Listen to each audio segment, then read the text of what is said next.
Chapter 1. A little boy named Leslie. My mother had always wanted a girl.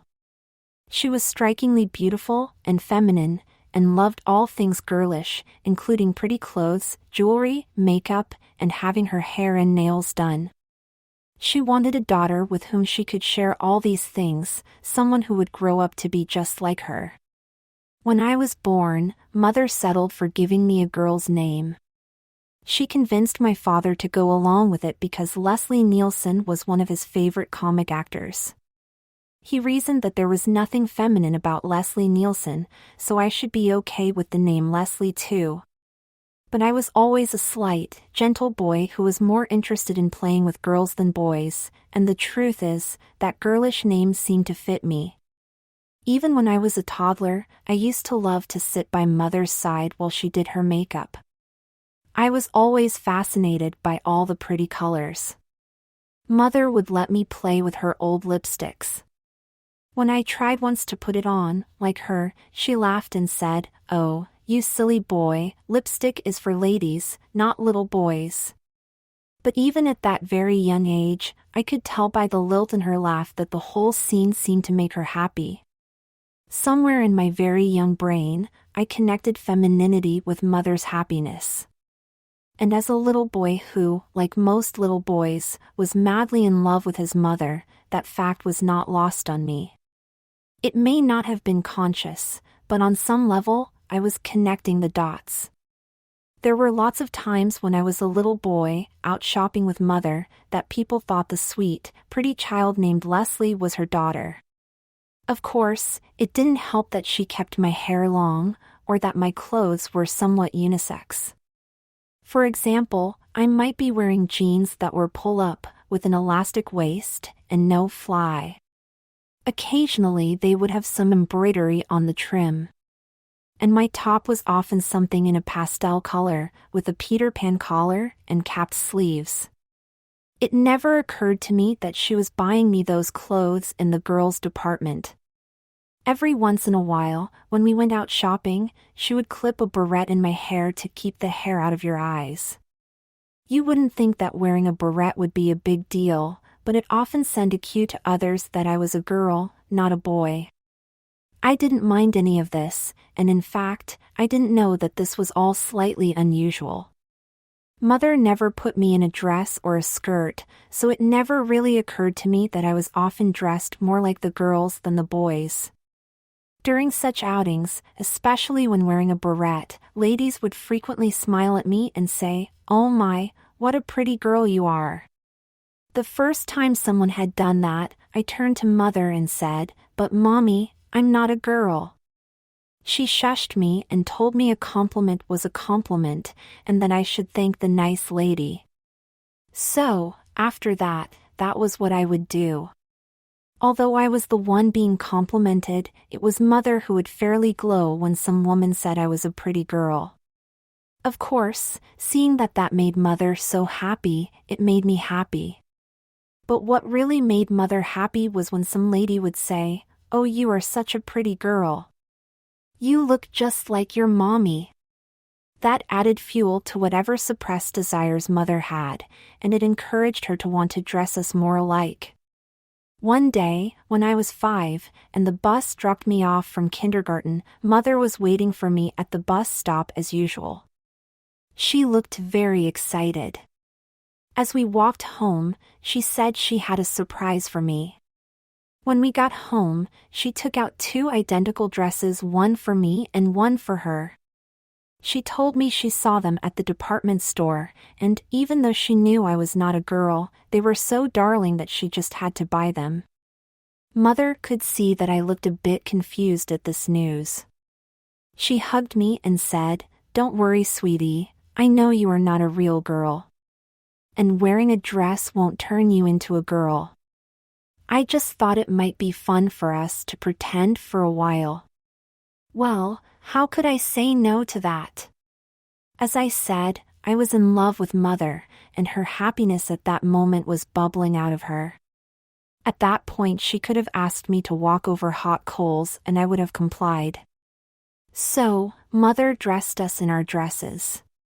First, she had me take off my boys' underwear, and she gave me a little pair of cotton panties to put on. Then she gave me a tiny little white cotton cami top, and little white cotton ankle socks with little ruffles at the top. Finally, she took out the new Mary Janes she had gotten me to go with the dress, and put those on my feet. After she brushed my hair and put a barrette in it, she took me to the mirror and said, "Sweetie, you look so pretty. Do you like the way you look?" I was confused. I said, "I guess so, Mommy." And Mother turned to me and said, "Honey, there's just one thing. I think this should be our little secret, okay? I don't think Daddy has to know about this." Mother usually didn't keep secrets from Dad, so I was a little surprised at this, but I just said, "Okay." And off we went. Mother took me to the mall, ostensibly to do some shopping, but it was pretty clear that what she wanted to do was show off her new daughter. This was new for me. It was one thing to be mistaken for a girl. But I knew that boys did not wear dresses. I was pretty nervous. Still, Mother was so happy it was hard not to go along with her. And sure enough, it did not take long for the compliments to start coming. I thought Mother was the most beautiful woman in the world, so when one woman stopped and said to me, "If you are a lucky girl, you will grow up to be just as pretty as your mommy," I knew that compliment was somehow not quite right, but still, it made me feel good. And Mother looked like she was on cloud 9. In the mall, we passed by a photography studio. Mother stopped and stared at the portraits in the window, especially the ones of mothers with their young daughters. She pulled me by the hand and we went inside. Mother said, "Wouldn't it be fun to get a little souvenir of our special day?" And she paid to get our picture taken. Before the photographer started, Mother took out her compact and her lipstick, and applied her lipstick. It was a pretty pink color, which went with her blue eyes and blonde hair. She was about to put her lipstick away when she paused, looked at me, bent down and put the lipstick on me. Then she took out her mascara and did the same thing. She said, "This is just for the picture, sweetie. Little girls do not wear lipstick or mascara." I did not object at all. I was too amazed at what was going on. Mother was putting makeup on me, just like she did to herself. For the first time, I felt this funny feeling in my stomach, and then I realized what it was. I felt pretty. It was a new and wonderful feeling. The photographer spent about a half hour taking pictures, and promised us to send us a CD with the photos within a week. I have to say, I had a wonderful afternoon with Mother at the mall, dressed in our mother-daughter dresses. Mother let me keep the lipstick on until we got home. Then she took it off, along with the dress, and tried her best to get the mascara off. She reminded me that this was not something we were going to share with Dad. I thought it could not be wrong to pretend to be a girl if Mother said it was okay. I was wondering if we would be doing this more often now. Still, I did wonder why I was not allowed to tell Dad. When Dad got home, he looked at me funny, and then got a little angry. He turned to Mother. "Linda, why does Leslie have a clip in his hair?" Mother and I both froze. OMG! We had taken off the dress, and the shoes, and the lipstick, but had somehow completely forgotten about the barrette. Mother laughed nervously. Suddenly I realized why we were not telling Dad. It was like an epiphany, it all dawned on me at once. Dad was not going to like it that Mother was making me look like her, instead of him. Mother said, "Oops, my bad. Sorry about that." His hair kept falling into his face, so I just used one of my barrettes to keep it away from his face. "Don't worry, we didn't go out like that." Dad replied, "Well, if his hair is falling in his face, get him a haircut."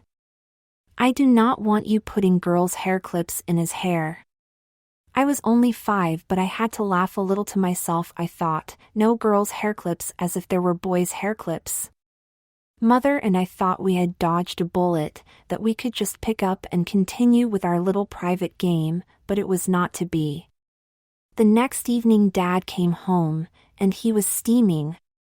He looked at Mother and said, "I had a very interesting conversation today with my partner Jim Stevens." He said he had just gotten off the phone with his wife, who told him that she had seen you at the mall yesterday with your adorable daughter. Now, Jim knows we only have a son, so he corrected his wife. She said, "No, it was definitely a girl." Jim said to her, "Well, Leslie has long hair, and maybe he looked like a girl, but Bob only has a son." And his wife said to him, "Oh really? That's funny because they were wearing matching dresses." Now Linda, what the hell is going on here? Mother first tried to deny it, saying the woman must have been mistaken, that it must have been someone else. But Dad was not buying it, especially after the incident the day before with the barrette. Finally, Mother burst into tears, confessing the whole thing. She told Dad that he knew she had always wanted a daughter, and that I just seemed so gentle, almost like a girl, and when she saw the mother-daughter dresses, she just couldn't resist, and didn't think it would be the end of the world if she just had one afternoon making believe she had a pretty girl. Dad was usually not able to resist the tears of his pretty wife, and he put his arms around her, and stroked her hair, and told her he understood. But he was also pretty firm. That was the last time she was to do something like that. He did not want his only son growing up to be a sissy, or have gender confusion, or to be gay. He made her promise that she would never put me in a dress again. And no more barrettes in my hair. In fact, that weekend it would be off to the barber shop. Mother was full of conflicting emotions. On the one hand, she realized that lots of husbands would have reacted much more negatively than Dad did. Imagine hearing from your partner that your wife was out with your son at the mall, dressed in matching dresses. On the other hand, her secret fantasy, of maybe having both a son and a daughter, was effectively crushed. She knew that if she did it again, and Dad found out, they could end up getting divorced. And if the reason why they were divorcing came out, he could end up getting custody of me. And she would then be left with nothing. So, as strong as these urges were, she knew she had to control them. And control them she did. From the moment of that conversation, when I was 5, till the time I turned 11, there were no more dresses, no more long hair, no more barrettes. No more of my favorite activity, which had been sitting on her lap while she paged through her fashion magazines, asking me what I thought of this model's dress or that one's makeup. Using those opportunities to educate her young son on what outfits looked good on what body types, what makeup went with what shape of face and complexion, what was trendy and what was timeless. I had been very young, but I had absorbed it all like a sponge. And then, on that fateful day, it all just ground to a halt. I had my hair cut, and I did my best to live like a normal boy, and to live up to my father's expectations. Chapter 2: Life changes for Leslie and Linda, that is, until 2 months after my 11th birthday, when my father died of a massive coronary. That changed things, but not necessarily in the way I thought it might. It had been so long since Mother had treated me more like a daughter than a son that it all seemed like a distant memory. She did not look at Dad's passing as some sort of license to start up with those things again. Also, I was not a little boy of 5 anymore, I was 11. Even though I was still slight and even pretty, I had been living as a normal boy for 6 years. I don't think it occurred to either one of us to start changing things. But something happened that would change all of that. Even though Dad had an insurance policy that left us reasonably secure, Mother felt that she needed some type of career where she could keep busy and supplement our income. Since she had always loved fashion and makeup, it made sense that she would decide to go back to school to learn how to become a real makeup artist. But Mother was not going to go to some run-of-the-mill cosmetology school. She knew of a very high-end cosmetics and skincare company from Switzerland called La Prairie.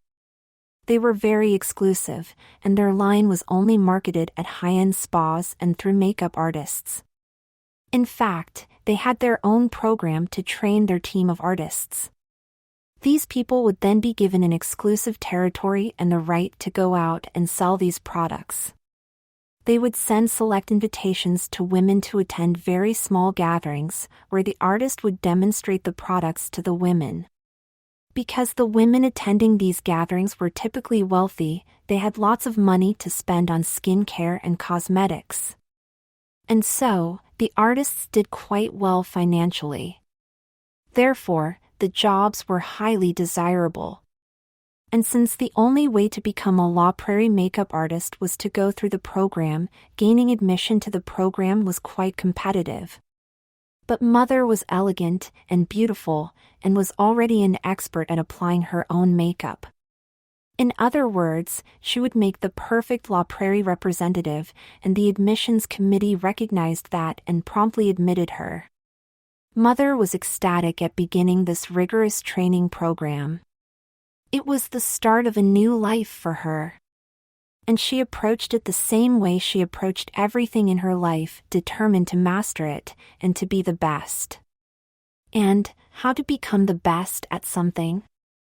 Well, it's like the old joke, how do you get to Carnegie Hall? The answer: practice. Mother was not content to simply go to classes during the day. She wanted to make sure the lessons sank in, and the way to do that was to practice. But practicing putting makeup on yourself is not the same as putting it on someone else. So, Mother needed someone to practice her makeup techniques on. And there was only one obvious candidate. Mother's approach to me was interesting. She did not try to seduce me into being her model by saying how much fun it would be, or reminding me of the times we had together when I was a little boy. In other words, she did not try to appeal to the girly side of me. Rather, her approach was straightforward and businesslike. She said that she was doing this because she needed to make a living to provide for our financial security. And that it was very important that she become a success. And that the bottom line was that the best way for her to become a success was to practice. In other words, she did not really make it sound like she was asking me for a favor, or that my participation was optional. In fact, she said that she thought that this was the least I could do to contribute to our little family's well-being. All she was asking was that for 45 minutes every evening, she would get to practice her makeup techniques on me. Finally, she softened just a bit, and winking at me, said, "Who knows, honey, you may end up liking your new look. I'm not sure you remember, but years ago I knew a little boy who was thrilled when he got to wear a dress just like Mommy and wear lipstick." At her mention of that memory, I blushed profusely. I said, "Mother, that was different. I was just a little boy." "I know, honey, I'm just kidding with you a little. I'm not asking you to put on a dress and go with me to the mall. You just need to be a good son and let me practice what I learned in school that day. Now, what do you say?" What could I say? When she put it that way, it all sounded so reasonable. So, of course, I said yes.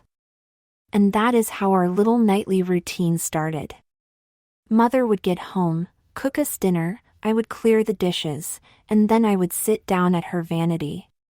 Of course, being just the two of us, I was also Mother's best friend, and as she worked, she would chat away about her day at school and what she had learned. She would gossip about other people in the class, and of course, she would describe exactly what she was doing to me. She said it helped her to remember her lessons. In the beginning, she would focus on different areas of my face. One night it would be my eyes, one night it would be my cheeks. But after a few weeks, she started putting it all together, with different looks for the whole face. One night it would be a light, daytime look, one night it would be smoky eyes and pale lips, one night it would be emphasizing my lips. Over time, she made a few subtle changes to my appearance that she said would improve how I looked with the makeup on. I wasn't sure why that was important since no one was going to see me, but I did not object. The first thing she did was to thin and shape my brows. She said she needed to know that the eye makeup look she was doing for me worked on a girl's face and that no girl had bushy eyebrows. So I let her do it, and every week she said she was just maintaining and getting rid of a few stray hairs, but I think that over time, my brows gradually got thinner and more arched. I mean, it was nothing extreme, but they definitely looked like I had them done. Next, she suggested I grow my hair a little. It was nothing like when I was a little boy, with my flowing blonde locks, but it was definitely getting long enough to be something that a girl with short hair could wear. Gradually, I went from being a reluctant participant to looking forward to our evening sessions. It was clearly making us much closer. I loved our conversations, and the way she confided in me. And yes, I loved how she spent this time focused on me, on making me up, making me pretty. Although in the beginning I was embarrassed to see the results of her work, after a while it was something I really looked forward to. I couldn't wait to see how she completely transformed me, from an 11-year-old boy to a glamorous, maybe 18-year-old girl. It was like I became someone else. I noticed something else, as well. In the beginning, as soon as she was done, I would rush to take the makeup off. But after a while, when she would show me the results of her work, I would linger. Sometimes after she was done, we would go into the living room to watch TV, other times we would have tea. I got a little thrill out of seeing the lipstick mark I would leave on the teacup. And as I waited longer and longer to take my makeup off after she had put it on, it started seeming more normal for me to be wearing it. So, my attitudes about our nightly sessions had changed. Rather than it being something I dreaded but had to put up with, it became the highlight of my day. And I would find myself looking at Mother's magazines, wondering what look she would go for that night, what beautiful model in the makeup ads I would end up looking like. Of course, Mother could detect the difference in my attitude, and it made us even closer. Now that she felt that she was not being a burden to me, it made her look forward to our evening sessions as well. In that way, we grew even closer. But aside from these nightly sessions, nothing in my life changed. Everything continued as it had before. Chapter 3: Mother's Big Test and my little tribute. One evening, Mother came home and told me that the next day was a very big day for us. It was her final exam at the Law Prairie School for Makeup Artists. The next day, I was on pins and needles all day. I couldn't wait to get home and hear how Mother's exam went. Late that afternoon, she texted me to tell me she had passed. I was waiting at home for Mother, pacing back and forth. I had the thought that I would like to be there to greet her, not in a usual way, but in a special way. I had the craziest thought. I had the image in my head of those 1950s housewives, who were waiting at home for their husbands to get home after a hard day at work. They would have redone their makeup, making sure it was perfect. They would be wearing some simple but pretty and flattering dress, and they would be waiting at the door with a martini in hand. And the crazy thought was that I pictured Mother as that hardworking husband, and me as the obedient, pretty wife. That was who I wanted to be for her. I wandered into her bedroom. I had not worn an article of girls' clothing since that day 6 years earlier when Mother took me to the mall wearing our mother-daughter dresses. And I had not worn any makeup since that day, except for Mother's practice sessions. I certainly had not put any on myself. I almost felt like I was in a trance. I walked into her walk-in closet. There, in the back, were the two mother-daughter dresses we had worn so many years ago. She had never worn hers again, but she had kept it. Not only that, she had kept mine. I rummaged around in her drawers, and there, sitting in one of her drawers, was an 8x10. It was a photo from our photo shoot at the mall. It looked like a picture of a beautiful young mother and her beautiful young daughter, both wearing matching dresses, and even the same lipstick. The little girl's lashes looked so big. And both mother and daughter looked almost blissfully happy. When I stared at the picture, I almost started to cry. It was not that I had been unhappy over the past 6 years, but all of a sudden, I realized what I had been missing all these years when I could not only have been Mother's son, but her daughter. I pulled Mother's dress off the hanger and held it up to myself. I knew I was now almost as big as her, and I thought it might fit. Slowly, I took off my clothes. I looked in her drawers and found a pair of panties, and put them on. Then I slipped the dress over my head. I walked out of the closet and sat down at her vanity. It felt like home, since that was where I sat every night. I knew where everything was. I was not going to try to do anything like Mother did every night, but I felt compelled to put some makeup on. And I knew what I wanted, just what Mother and I had been wearing that day in the photo studio. I found an eyelash curler and curled my lashes. Then I put mascara on my lashes, top and bottom. I was not going to try anything as advanced as eyeliner, although I wanted to. That was one thing Mother had been wearing that day that I had not been. I found some blush and a big blush brush and brushed some on my cheeks. Finally, I found some pale pink lipstick, almost the same color we had been wearing that day, and put it on. By now I was totally comfortable wearing lipstick. If anything, sometimes it felt funny when I wasn't wearing any. So, there I was, in the mother-daughter dress that Mother had worn so many years ago, wearing mascara, blush and lipstick, just like Mother had worn that day. This felt completely different from my nightly ritual where I was Mother's model. I had done this of my own volition. But I was supposed to be getting ready to greet Mother for her big day, not playing dress-up with her clothes. And yet, somehow those two things were connected. It was as if there was a part of me that knew that dressing like this was the best present I could give her. I was not bothering with any of the details: shoes, pantyhose, jewelry, even a bra.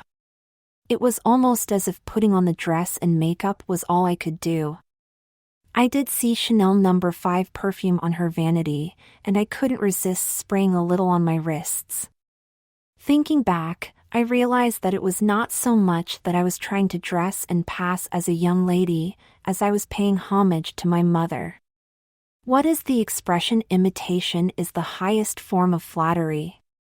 In a sense, that was what I was doing. I was putting on her things to show her that she was my idol. I left her bedroom and headed back to the front of the house. I did not know how to make a martini, but I looked in the refrigerator and there was a bottle of white wine. I took out the wine and poured it into a wine glass. And then I sat down on a couch in the living room and waited for Mother. When I heard her car pull up, I nervously stood up, picked up the glass of wine, and stood by the front door. Mother opened the door, walked in, and stood there, momentarily speechless. I wondered if I had made a big mistake. But she immediately recovered. I handed her the glass of wine and said, "Congratulations, Mommy. I'm so proud of you." It was the strangest sensation. I really did feel like the submissive, feminine housewife, greeting her husband. I was very nervous as to how Mother would react. Mother put the wine down, came over to me and gave me a huge hug. She was crying. "Oh, Leslie, you are the sweetest thing. Thank you." I was waiting for Mother's reaction to how I was dressed and to my makeup. But none was forthcoming. And in a sense, that was comment in itself. For Mother was acting as if it were perfectly natural for me to be greeting her in her dress and wearing her makeup. And in a way, that was the best reaction of all. Finally, toward the end of the evening, Mother said, "And, oh, honey, I love that shade of lipstick on you. It's very flattering." I was so happy. Things did not change much after that. It was almost as if my dressing up was a one-time thing. Except we did develop one new routine. The next day, when I got home from school, before Mother got home, I put on some lipstick again. I loved the feeling, and I loved the way it made me look, and maybe most of all, I loved putting it on. There was something incredibly sensuous about taking that top off, and screwing the bottom up till the lipstick rose, and then looking on the mirror and applying it to my lips. Being careful, making sure it was neat and all within my lip line. Then blotting. I loved looking at the tissue and seeing the outline of my lips.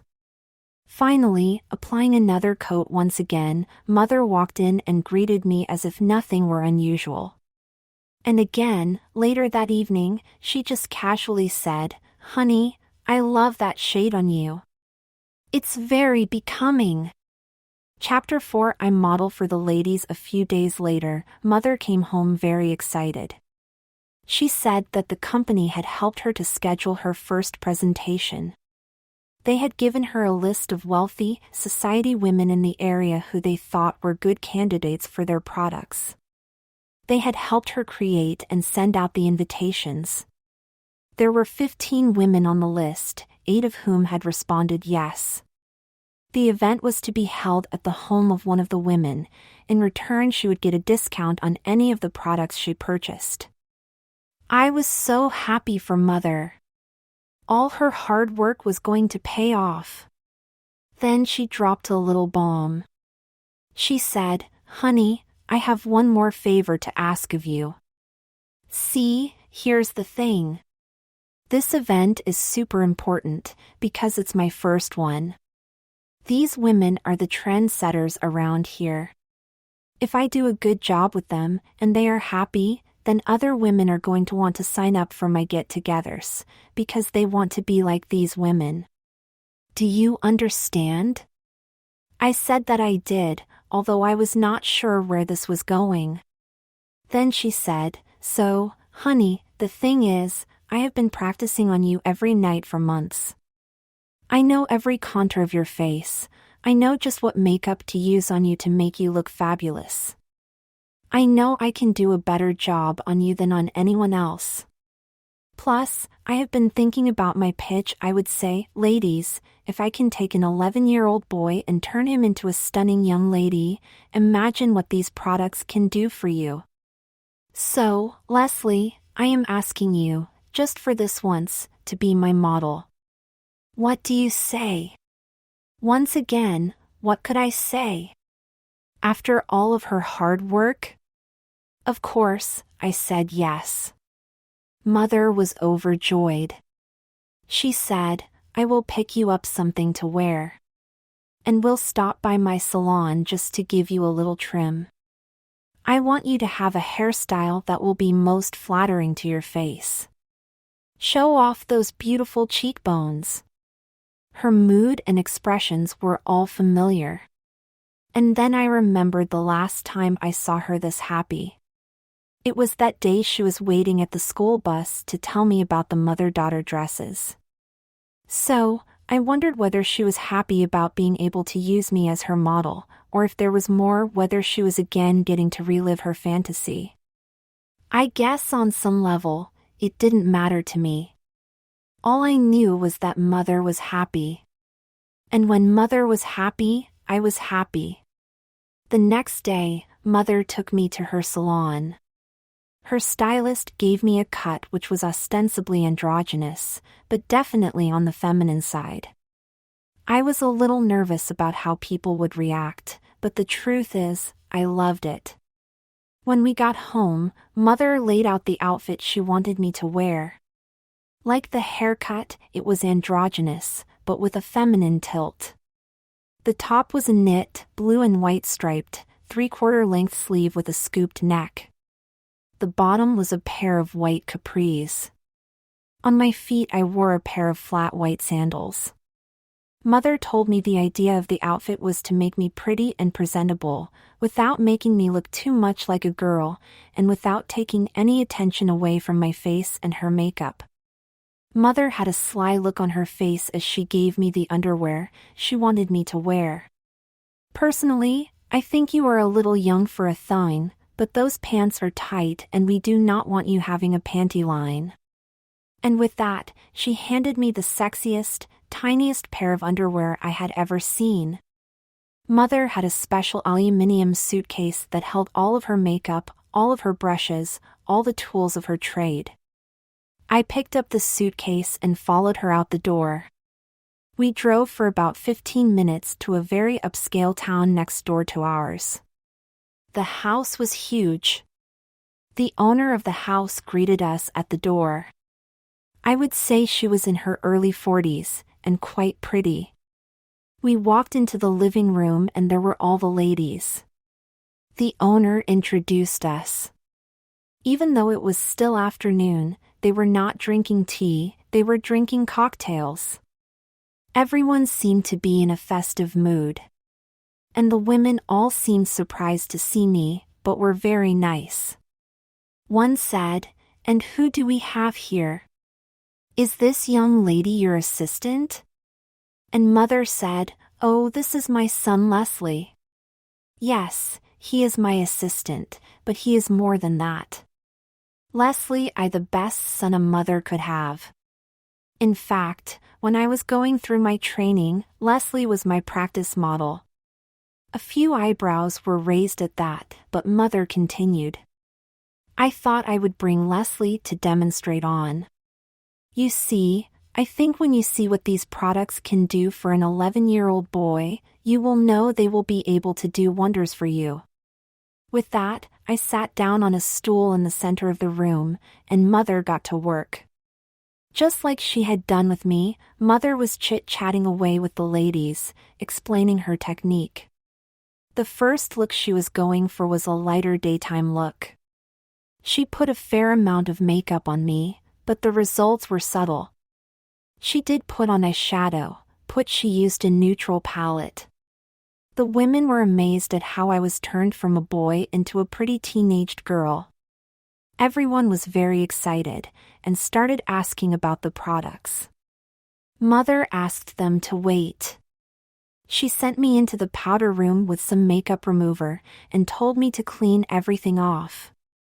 I came back out and sat down again, and this time Mother said she was going to give me a dramatic, nighttime look.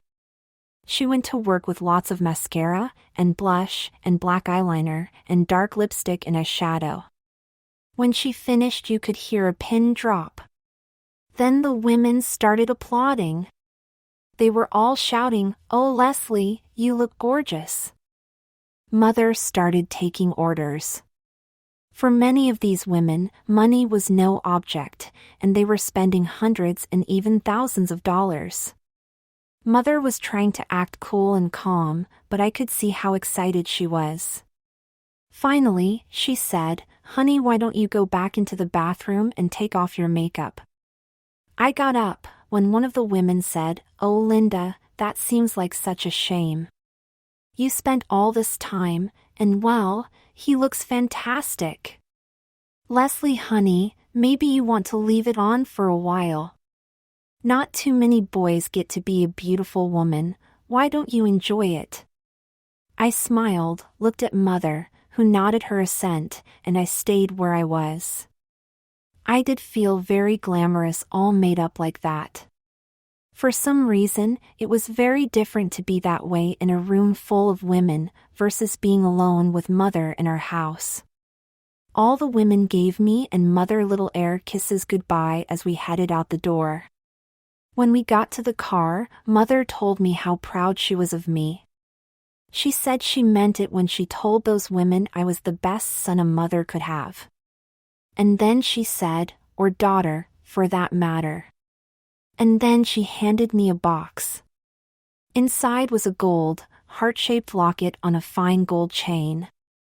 And inside the locket was a picture, a tiny version of the 8x10 that I had seen in Mother's closet. There we were, Mother and her 5-year-old daughter, wearing our matching dresses, our faces cheek to cheek. Mother put the locket around my neck. We were both crying. I told her that I loved her more than anything, and that I was proud to be both her son and her daughter. And that if she needed me to be her model again, I would be happy to. Chapter 5: A lunch and a proposition. Mother was on a high for several days after the event. She knew she had done well, but was not quite sure how well until she got a call from the executives at La Prairie. It turns out that the orders from Mother's event were the highest for any one event by a La Prairie makeup artist/representative ever. The company sent her a bottle of Dom Perignon in appreciation and to encourage her to keep up the good work. They also mentioned that they had heard that she had an unusual assistant. The company was not edgy like MAC, who, for example, had used RuPaul in their advertising. They were much more of a traditional, conservative brand. However, the company was now being run by a new generation of younger executives, who recognized that companies needed to adapt and change to survive.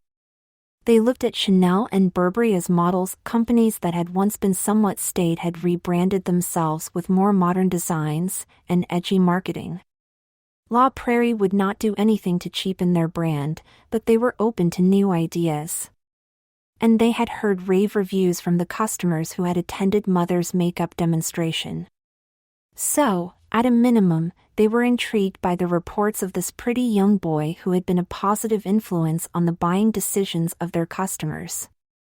Mother was thinking about her next event, and was trying to come up with a plan for her next invite list. She knew that she had been given a gift by the company with that first invite list, but that at some point, they would expect her to produce on her own. As so often happens, her way forward was made clear by an unexpected turn of events. A week after her event, she got an email from Jacqueline Harris, one of the women from the last event. Well, Jacqueline Harris wasn't just one of the women, she was the wealthiest, most beautiful woman there. She was a well-known society woman, who was always in the newspapers because of her philanthropic activities.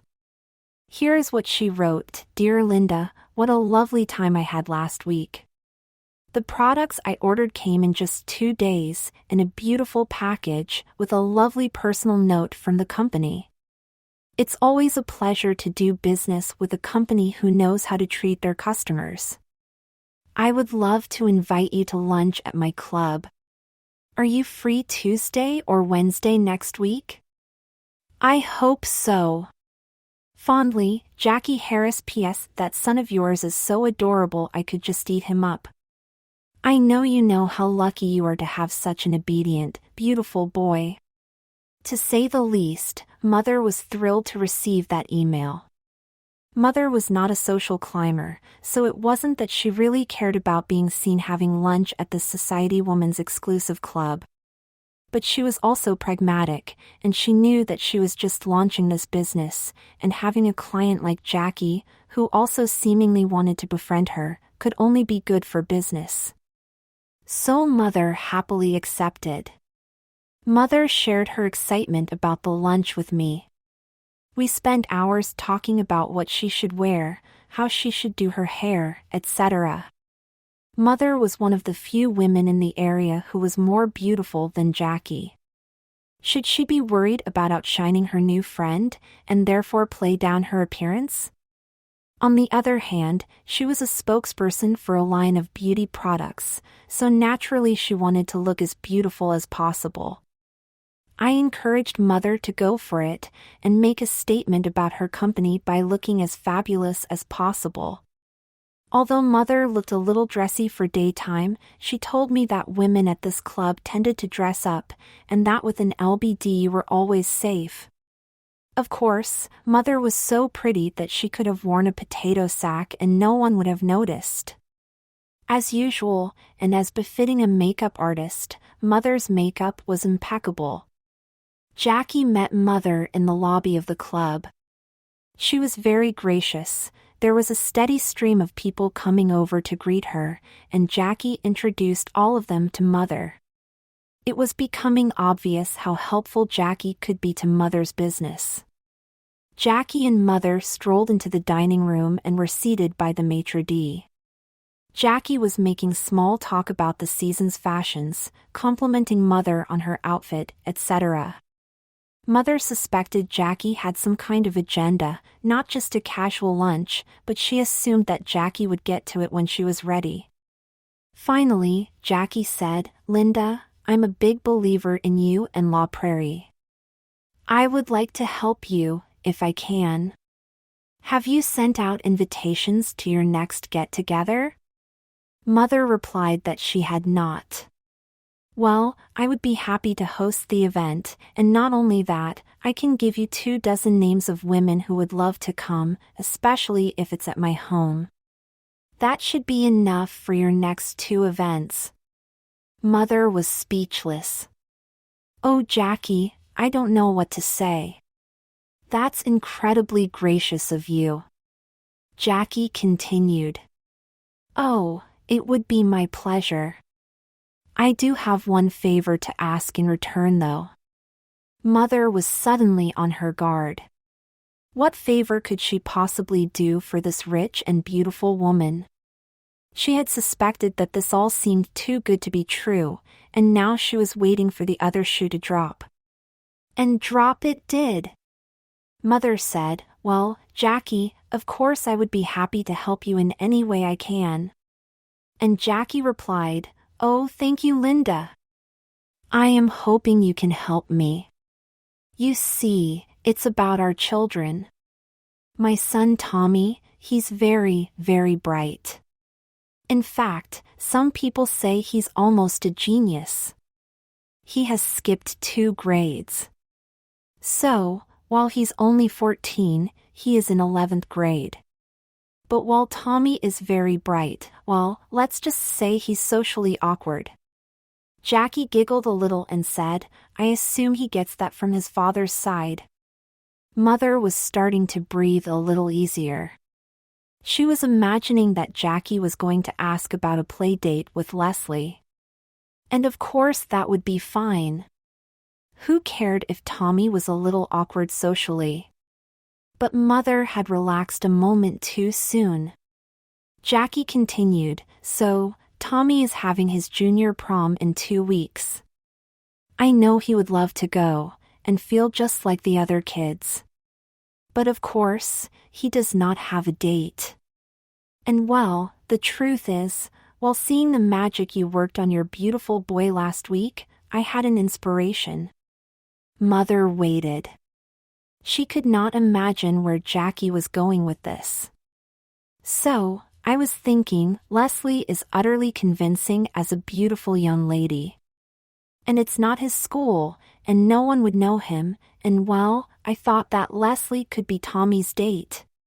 Of course, I would pay for everything, not only the party and the limo, but Leslie's prom dress, and shoes, and salon appointment, and well, anything else that she wanted." Mother was completely stunned. She did not want to offend Jackie. In fact, she realized that her entire business may be depending on this woman. Still, of course there was no way to agree to this. She said, "Oh, Jackie, I'm sure Tommy is a lovely boy, even if he is a little awkward. And I would love to help you any way I could. And I'm sure Leslie would too. But the thing is, in spite of the fact that Leslie was my makeup model, well, Jackie, he's not gay." Jackie started laughing. She stopped after a second and said, "Oh, So rude of me. I'm sorry. But she was still trying to stop giggling. Who said anything about gay? Tommy's not gay. He loves girls. I just thought that Leslie could accompany him as his date. It would be strictly platonic, of course. I'm sure they would have to dance a bit, just for appearance sake, but nothing more than that. But, well, I know Tommy would love to go, and I'm sure Leslie would look gorgeous, and well, let's just say that I think having Leslie on Tommy's arm could only help his popularity. Mother was digesting all of this, and was not sure what to say. Jackie continued. And Linda, if I may be so bold as to offer an observation. Leslie may not be gay, and may have no interest in boys. And he might have been wearing makeup and girlish clothes only because you asked him for his help. But I can tell you this. The boy loved being made up like that. And he loved hearing the ladies tell him how gorgeous he looked. I could see how thrilled he was when Pam suggested he keep his makeup on. Mother replied, "What are you implying?" And Jackie said, "I'm not implying anything. I'm saying it flat out. That boy loved being made up to look like a beautiful girl. And I'll bet, if you presented the opportunity to him in the right way, maybe as him doing you, or even Tommy, a favor, he would secretly love the chance to be the prettiest girl at that prom. To wear a gorgeous dress, and high heels, and have his hair done up, and his nails done, and have his mother do his makeup. Think about it, Linda, this could be a win-win for everyone. Leslie gets his big night out as the prom queen, Tommy gets to be a big shot for one night, you get a giant boost to your business, and I get a happy son." The more Mother thought about it, the more she thought that maybe Jackie was right. Finally, she said, "Okay, Jackie, I will talk to Leslie. And I will ask him to do it as a favor for me. But I am not going to force him. And if he says no, well, the answer is no. No amount of business is worth my son's discomfort or unhappiness." Jackie leaned over and hugged Mother. "Oh, don't you worry about the business. I will have those little parties for you no matter what. And I can guarantee you they will be a big success. But let me just say one more thing. You can't fool me, Linda. I know it was practical for you to use Leslie as a model, but I also know it was more than that. What mother doesn't want a darling little girl, who is just like her? If I didn't have my daughter Cindy, I bet I would have had Tommy in dresses long ago." Linda, at that party, I could see the longing in your eyes. So, maybe this is your chance to live out your fantasy to have your daughter for a bit. Just think of all the fun you will have picking out a dress with Leslie.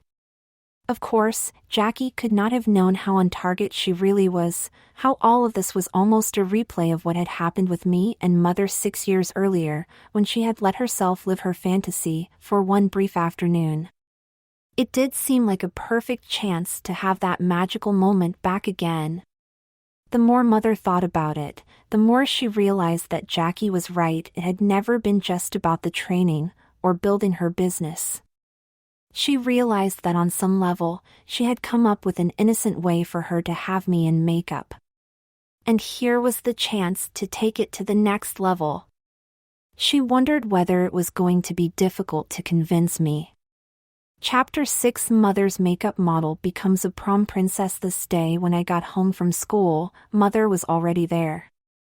As I had said, the last few days I had put on a little lipstick before she had gotten home, and she had been very casual about it, not saying anything right away and then complimenting me later, almost in passing.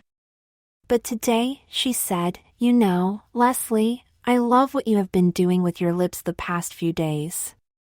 It almost feels like a special greeting to me when I come home and you have put some lipstick on.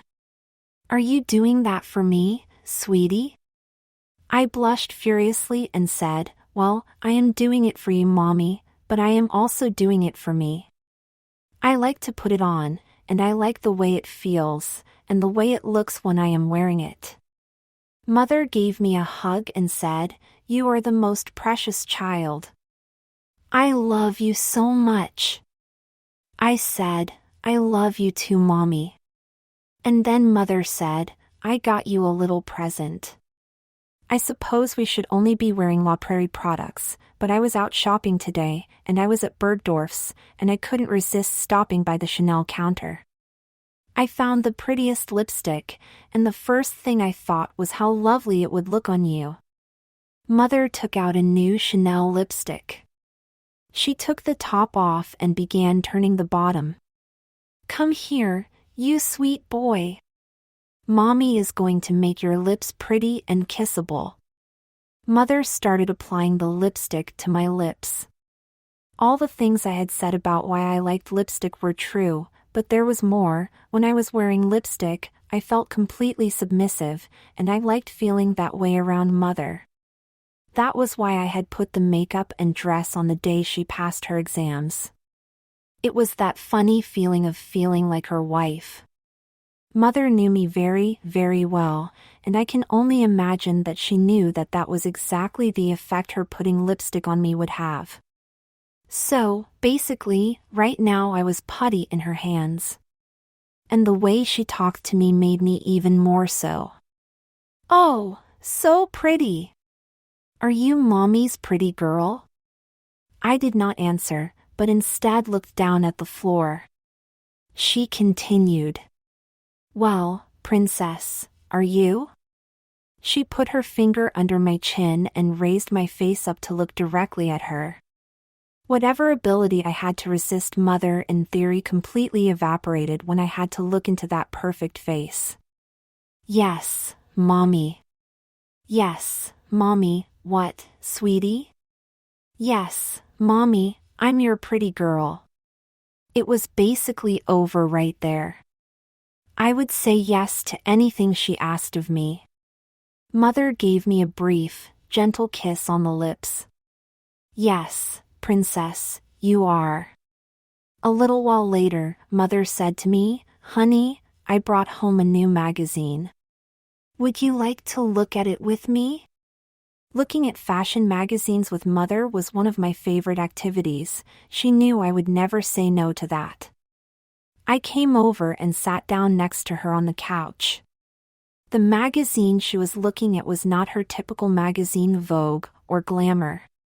No, this was Teen Vogue, and it was a special issue, the Prom issue. It was hundreds of pages of dresses and everything else a girl needed for the prom. I was a little confused as to why we were looking at this, but soon I was engrossed in the magazine, just as Mother knew I would be. It was so much fun to look at the pretty girls in their dresses. And although I liked and was attracted to girls, not boys, it was also true that I did not look at these pictures the same way a normal boy would. I was admiring the girls, rather than thinking of them in just a sexual way. Which was exactly what Mother expected. "Oh honey, look at this one." Girls are wearing very short dresses and very high heels. When I went to my prom, everyone was wearing gowns. What would you prefer to wear? And there it was. It hadn't taken very long.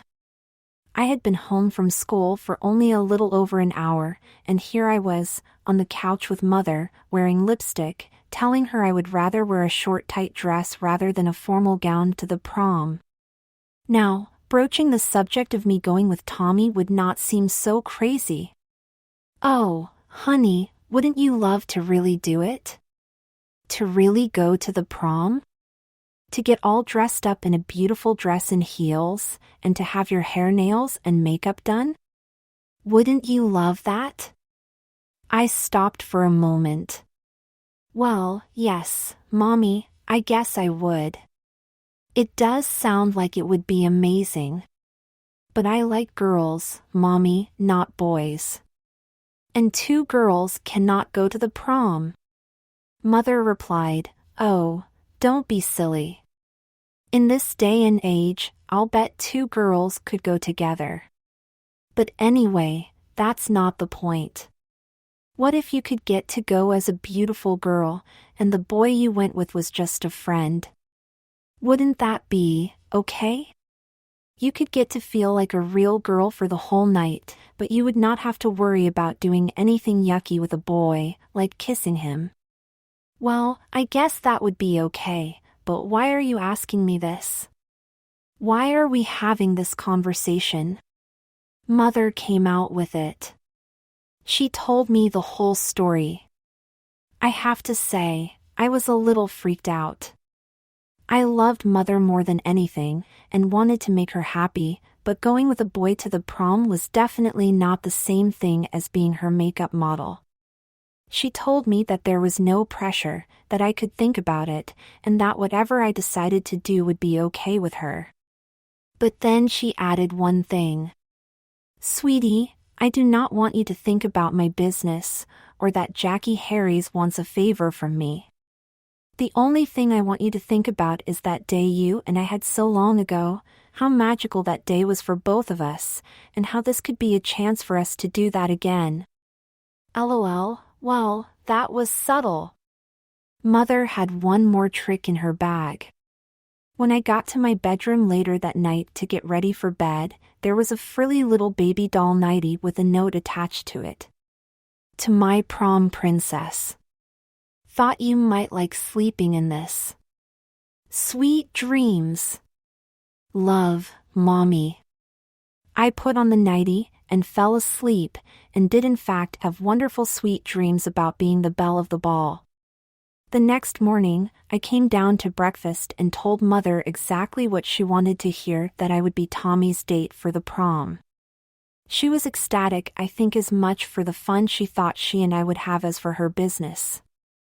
Oh, honey, that's fantastic. You and I are going to have so much fun. I can't wait to go shopping with you. Then I told her that she'd better make it very clear to him that I do not like boys, and that there had better be no funny business, like him trying to kiss me. Mother said, "Oh, you don't have to worry about that, sweetie. Tommy does not like boys either." I said, "Yes, Mommy, you told me. He just better not forget that I am not a real girl." I could see that thought had not occurred to Mother till I had said it. But since she was planning on having me be the prettiest girl at the prom, I think she realized that Tommy forgetting I was a boy was a real possibility. Okay, honey, I will make sure he does not forget. Have a great day at school. Chapter 7. An incident at school. School that day was actually less than great. Although I had thought I had wiped my lipstick off before I went to bed that night, apparently, I had not done such a great job. When I got to school, Mary Ellen Moriarty came up to me and giggled. "Leslie, I think that color looks great on you." I looked at her like she was crazy. I said, "What are you talking about?" She said, "Leslie, dear, the next time you wear lipstick you should be more careful about making sure it is completely off before you come to school." I told her I did not know what she was talking about. She got angry. "Are you calling me a liar? Here, Leslie, wipe your lips with this tissue and take a look." I did what she said, and there were definitely traces of lipstick on the tissue. "Look, Leslie, here's the deal. You can admit to me that you were wearing lipstick, and it will be our little secret. But if you don't, I am going to tell all my friends about your little hobby. The choice is yours." I felt cornered. The last thing I wanted was Mary Ellen blabbing to all her friends. So, I admitted it. Mary Ellen grinned and said, "I knew it," and walked away triumphantly. I could only pray that my habit of wearing lipstick would not be all over the school by the end of the day. When I saw her later in the cafeteria, hanging out with some of her girlfriends, she called me over. She was wearing pink frosted lipstick, just the kind 12-year-old girls love. She called me over. Leslie. I knew I had no choice but to go over. Hi, Leslie. So, what do you think of my lipstick? OMG, I could not believe she was doing this. I was praying that she had not said anything to her friends. Fortunately, her friends looked at her kind of funny when she asked me that question, which I took as a hopeful sign. I told her I thought the color looked great on her. Then she said, "Would you like to try it?" Then her friends giggled, but still looked at her a little funny. I assumed she had not told them, but I knew I had better not make her angry with my answer. If I was too sarcastic or nasty back, she might blow the whistle.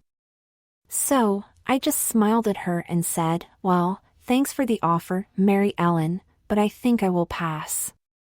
She smiled at me and said, "Okay, Leslie, but let me know if you change your mind. I think it would look great, especially with those pretty eyebrows of yours." With that, her friends giggled again. I had really forgotten about my eyebrows. No one had ever said anything, but now I realized that that did not mean no one had noticed. I had hoped that they had not been too obvious, but I guess I was kidding myself. It was pretty clear that Mary Ellen was not going to let this drop. I just hoped that she was not a mean girl. Maybe if I confided in her, showed her that I trusted her, she would become my friend and not try to hurt me. I hoped so, because the alternative was too horrible to contemplate. When I got home, there was an email waiting for me from Tommy. "Leslie, I just want you to know that this crazy idea is my mother's, not mine. Also, I want you to know that I like girls, not boys. My mom told me that you are as pretty as any girl, but I know you are really a boy, so you don't have to worry about me trying anything, like kissing you. Anyway, sorry you got dragged into this, but hopefully it will not be too bad. Sincerely, Tommy Harris." I smiled a little when I read this. He sounded like an okay kid, and he didn't sound too happy about the whole thing either. I decided right then and there that, as long as he behaved himself, I would be nice to him. Chapter 8. Shopping. When Mother got home, she was a beehive of energy. First of all, Jackie had made good on her promise to help Mother. She sent Mother her list of invitees, and again offered to host at her home. Mother had sent out the invitations and had almost immediately gotten RSVPs. Everyone wanted to go to this next event at Jackie Harris's house. I knew that Mother had felt like she had asked me for enough favors, first to be her model, and then to be her model in front of the ladies, and then to go to the prom with Tommy. So, I knew she was not going to ask me, but I knew she wanted me to be her model again. And the truth is, once I had gotten over the initial embarrassment at that first get-together, I had actually enjoyed it. I did like being the center of attention, having all the women oh and ah over me. And I did like looking and feeling pretty. So, I told her that I would do it. Of course she was thrilled. Next, Mother told me that she was ecstatic about me going to the prom. She couldn't wait to start shopping with me. I really was not sure what that entailed. Mother said, "Well, honey, the most important thing is the dress. But then of course, there's the hair. And the shoes. And the makeup. And the nails. And the jewelry and other accessories. We are going to have so much fun." I said, "Okay. But, can't we just pick something out of that magazine?" Mother giggled. "Princess, you have so much to learn. Shopping and trying dresses on is half the fun. Tomorrow is Saturday, and we are going to spend the day doing just that. And by the way, Jackie Harris has offered to pay for everything, and I plan on taking her up on that. We are going to get you a gorgeous designer dress. I asked Mother how we were going to try dresses on. I mean, was she going to make me look like a girl? Mother said, let's just play it by ear. The next day we went to Bergdorf's. I was dressed like a normal boy, jeans and t-shirt. And of course, no makeup. The only times I had worn makeup out of the house was in front of the ladies at Mother's get-together. And of course when I had inadvertently left traces of my lipstick when I had gone to school the other day. But that was an accident, so I didn't really count it. We walked into the Mrs. Designer boutique and Mother started looking at dresses. Almost immediately, a young attractive woman came over. Good afternoon. I'm Julie. Can I help you? Mother said, yes, thank you. I have a somewhat unusual situation. My son here is going to the prom. In a dress. I know that's a bit unusual. Will you be able to help us? If this makes you uncomfortable, that's fine, I understand. We can certainly go elsewhere. I was speechless and totally mortified. Here I was, looking like an ordinary boy, and Mother just basically blurted out that I was going to the prom in a dress. Mother did not even try to come up with some cover story, like, maybe it was for my sister who was homesick. I mean, even if it was not totally believable, at least we could all pretend. But, no. I wanted to dig a hole and hide in it. This girl would think I was a complete freak. If she thought that, she did not say it. The young woman looked wide-eyed, then recovered, and smiled. I am sure she was thinking of the big commission she would lose if we walked out the door. She said, my job is to sell dresses to our customers. If your son is looking for a dress for the prom, I would be more than happy to help you both. Because we are on the designer floor, the dressing rooms are private. Not only that, after we find a dress, I can stay with you and help you find the right pair of shoes. Mother looked relieved. She said, oh, lovely. What can you show us? And with that, I began my afternoon trying on dresses. At first, I was really embarrassed to be in a store trying on dresses. But Julie was very discreet, and Mother acted like it was the most natural thing in the world. Slowly, I started getting into it, and by the time we were done, I was acting so girly, twirling in the dresses, looking at myself in all the mirrors, and just having a good time. I didn't want to admit it, but this was fun. Like when we had started looking at the magazine, I told Mother that I thought I would like something a little hipper and sexier than a formal gown. Finally, we found a really special dress. It was a Zac Posen couture. I loved it. I was young, but grown up and sexy. I couldn't wait to find a pair of shoes to go with it. I had never worn a pair of heels before. Mother told the salesgirl that I would be wearing a padded bra and padded panty girdle, so I would have some curves. She said that once we had shopped 4 foundations, as she called them, we could come back for a proper fitting. OMG, I had never worn any of those things before. I wondered what it would be like to wear a bra. Mother said that because we had spent so much time looking at the dresses, we would come back for shoes and the undergarments.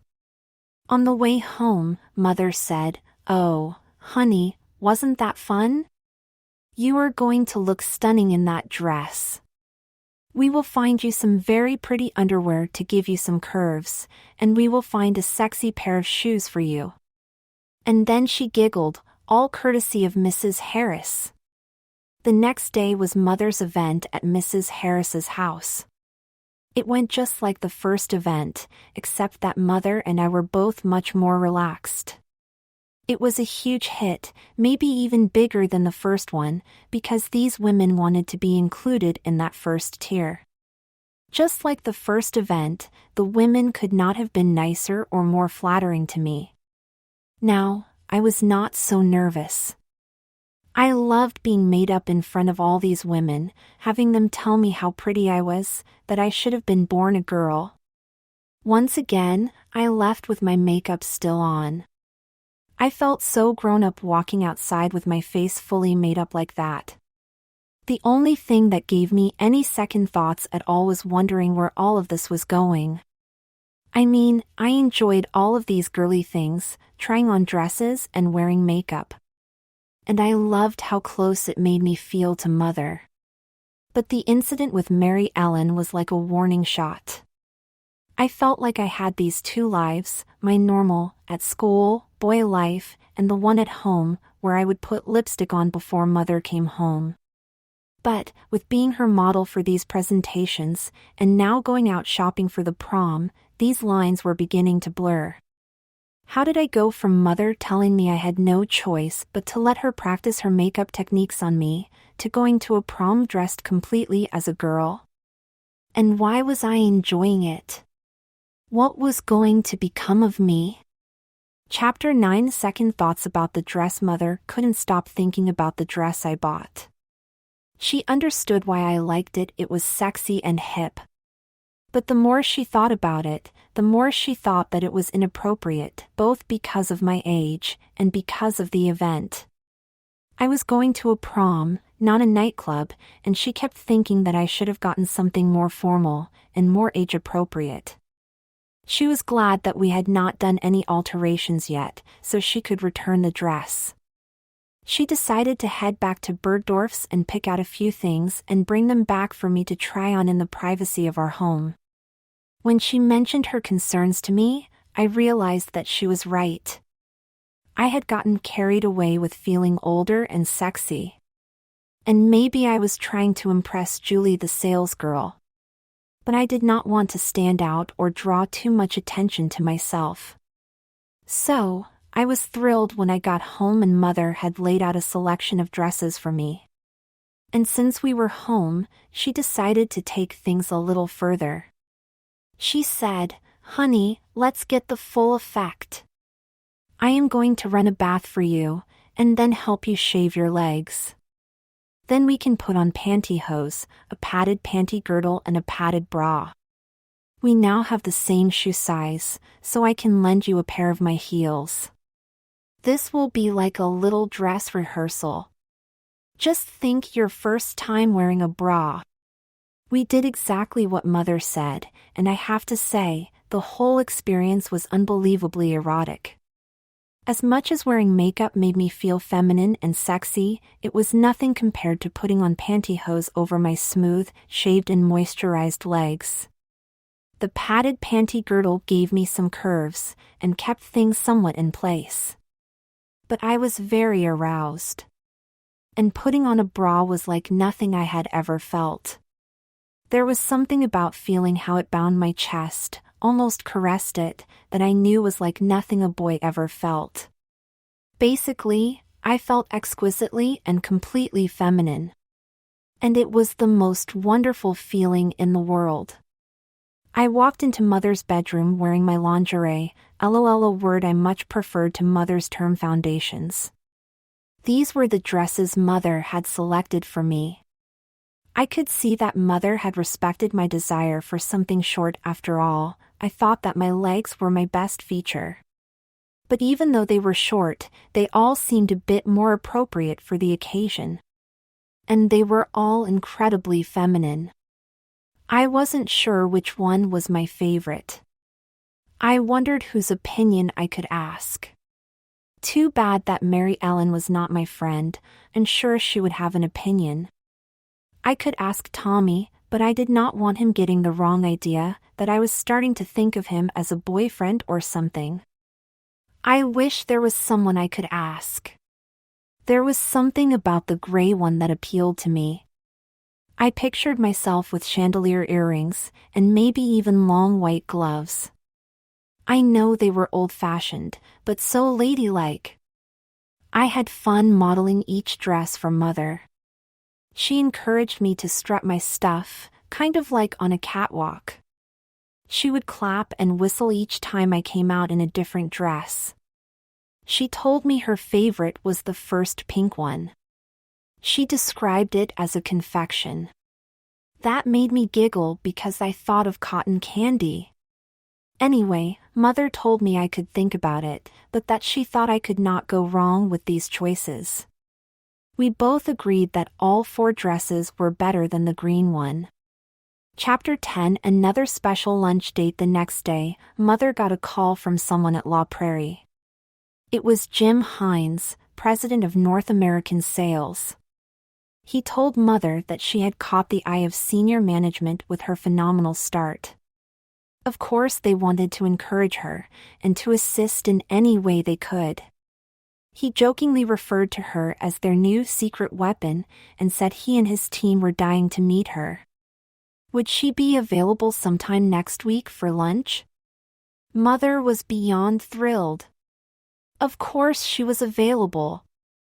She quietly thought to herself that she owed much of this to Jackie Harris.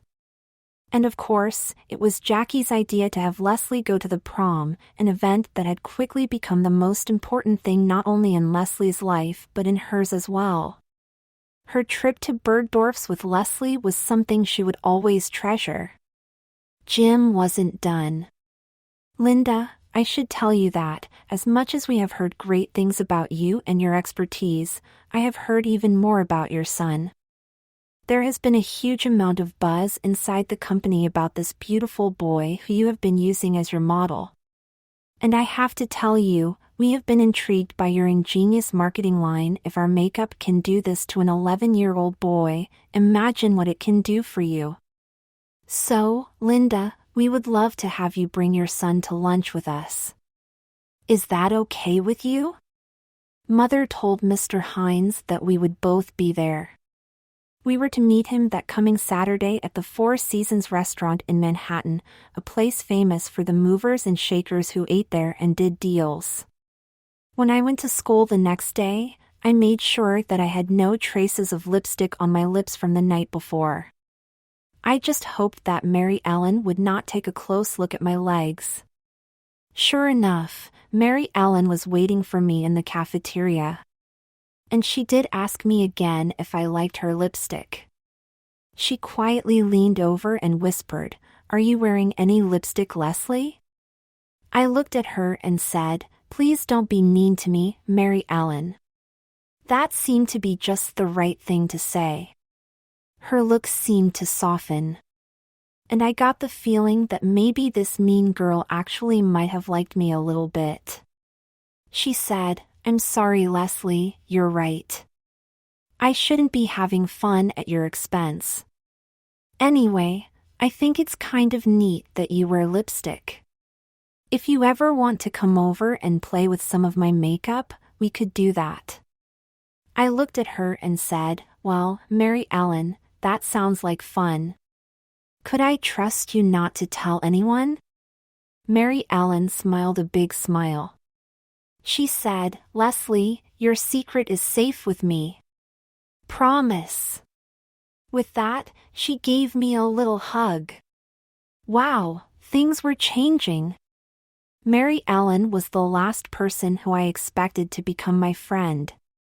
I was dying to tell Mary Ellen about the prom, but I decided to wait. I wasn't sure that I was ready to completely trust her yet. On the other hand, I wanted to get her opinion on my dresses. When I got home from school, Mother told me all about our lunch date. She was so excited. "Oh, Leslie, this could be such a big opportunity for us. There has to be a reason why they want to meet both of us." I said, "Mother, what are we going to wear?" Mother said, "I know what I'm going to wear, my Chanel suit. It's ladylike, classic and elegant just like La Prairie. The question is, what should you wear? I do not think we should put you in a skirt or a dress. The whole point is that they are intrigued by the fact that you are a boy. I think we should go with something young, hip and exquisitely androgynous. Maybe some tight designer jeans, boots and a blousey sweater top. Tomorrow while you are in school I will shop for an outfit for you. Aside from trying on the prom dresses, the only times I had worn anything but normal boys' clothes were when I was Mother's makeup model at her get-together. And those were not really strictly girls' clothes, they were girlish, just like the outfit she was describing. But somehow those gatherings, at someone's private home, were different than going out in public to a fancy restaurant. I was excited and nervous, and also couldn't help thinking that this was yet another escalation and a mixing of the two sides of me. But mostly, I couldn't wait to see the outfit that Mother was going to pick out for me. Chapter 11. An unexpected guest at Mother's get-together. It was all good, but all of a sudden it seemed like there was a lot going on. I had to get ready for the prom, I still had not decided on my dress, and I still had not even met my date. There was the big lunch with the executives from La Prairie, and there was yet another one of Mother's get-togethers that I had to model for. I thought that the get-together would be the least traumatic of the events on my calendar, since I had been through it twice before. Each time, the women were incredibly nice and welcoming. Each time I felt really special, and left feeling really pretty and grown up. And most importantly, each time Mother did lots of business.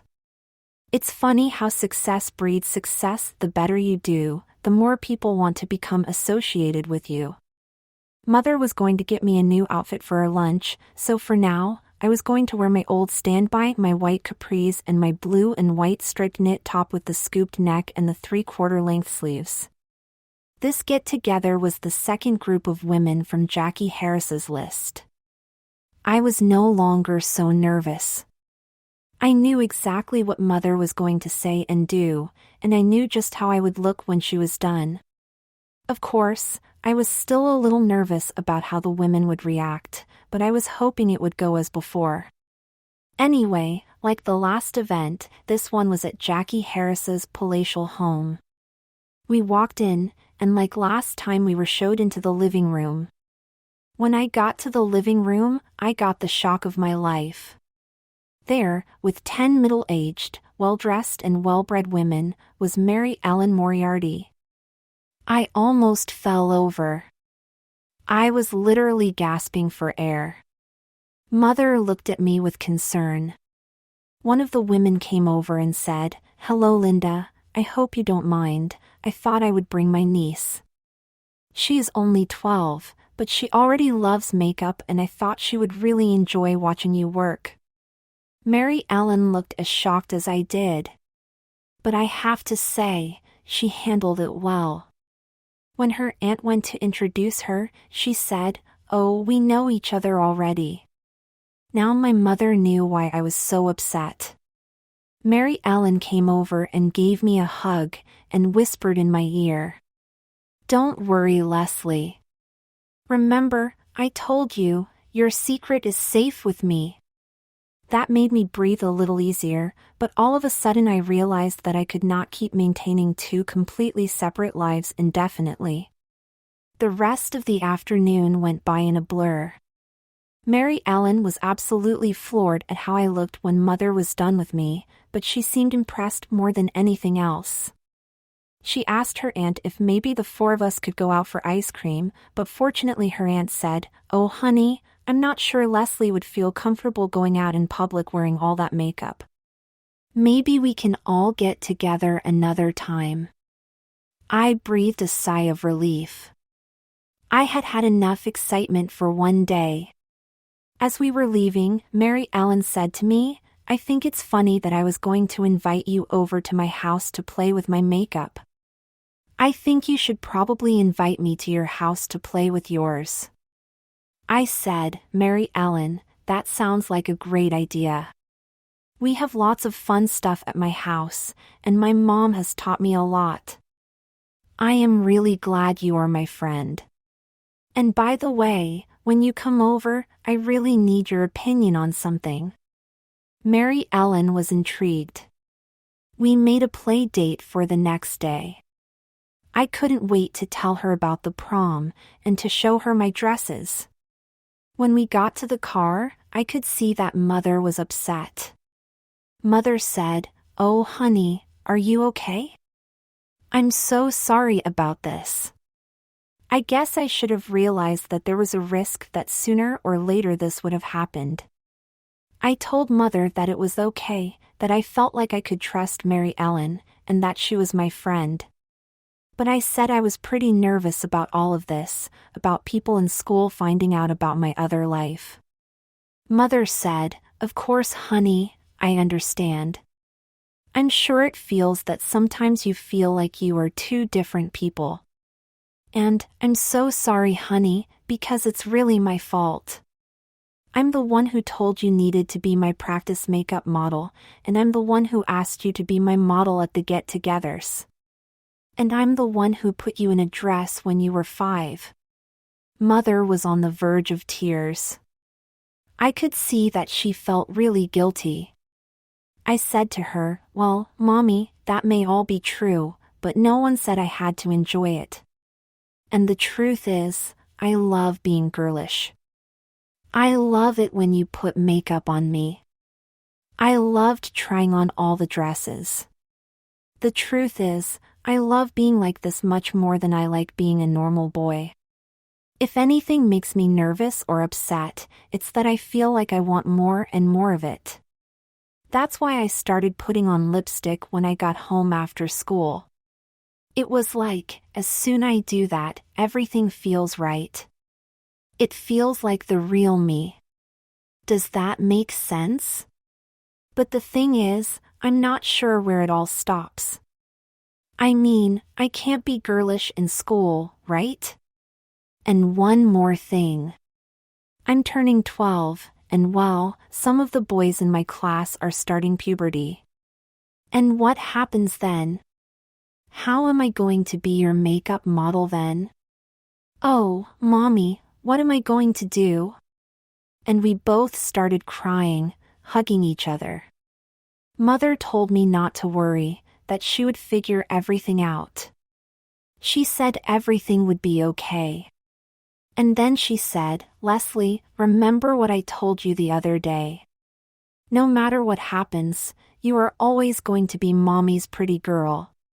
Chapter 12, Playdate. The next day, Mary Ellen's mom drove her to my house.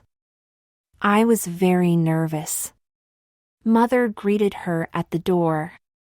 We sat down at the kitchen table and had milk and cookies. Then Mother said, "So, what would you girls like to do? I could give you some makeup to play with, or I could give you both little mini makeovers. What do you think?" I could see that Mary Ellen was shocked that Mother referred to us as girls. By now, I was getting used to it. I said, "Mommy, maybe you could teach us some things." Mary Ellen agreed that that was a great idea. Mother said, "Sure, honey, I can show you girls how to wear makeup that is appropriate for girls maybe a year or 2 older than you. How does that sound?"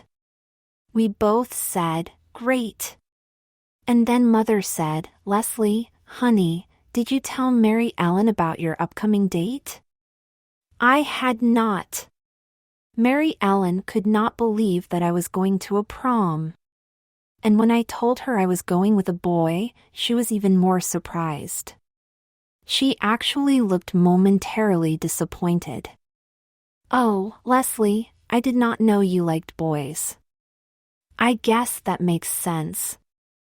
I told her that I definitely did not like boys, that I was doing this as a favor, and that we were definitely just friends. Mary Ellen looked relieved, and I was secretly happy to see that she seemed to care.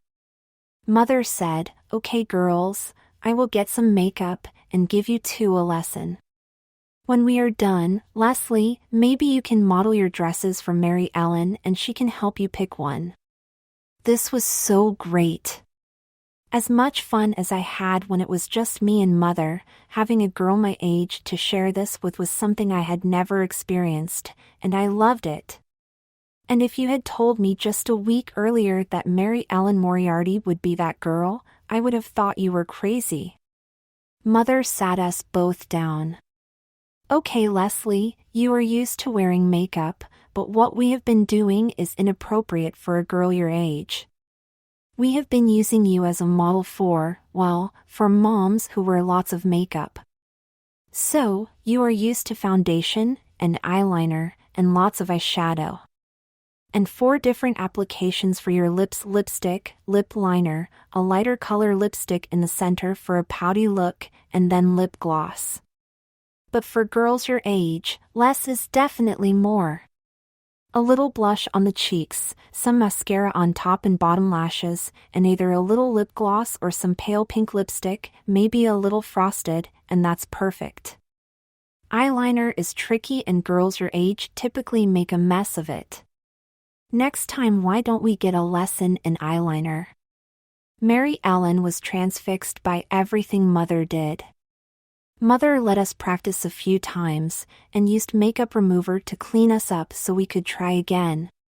Finally, Mother did the last round.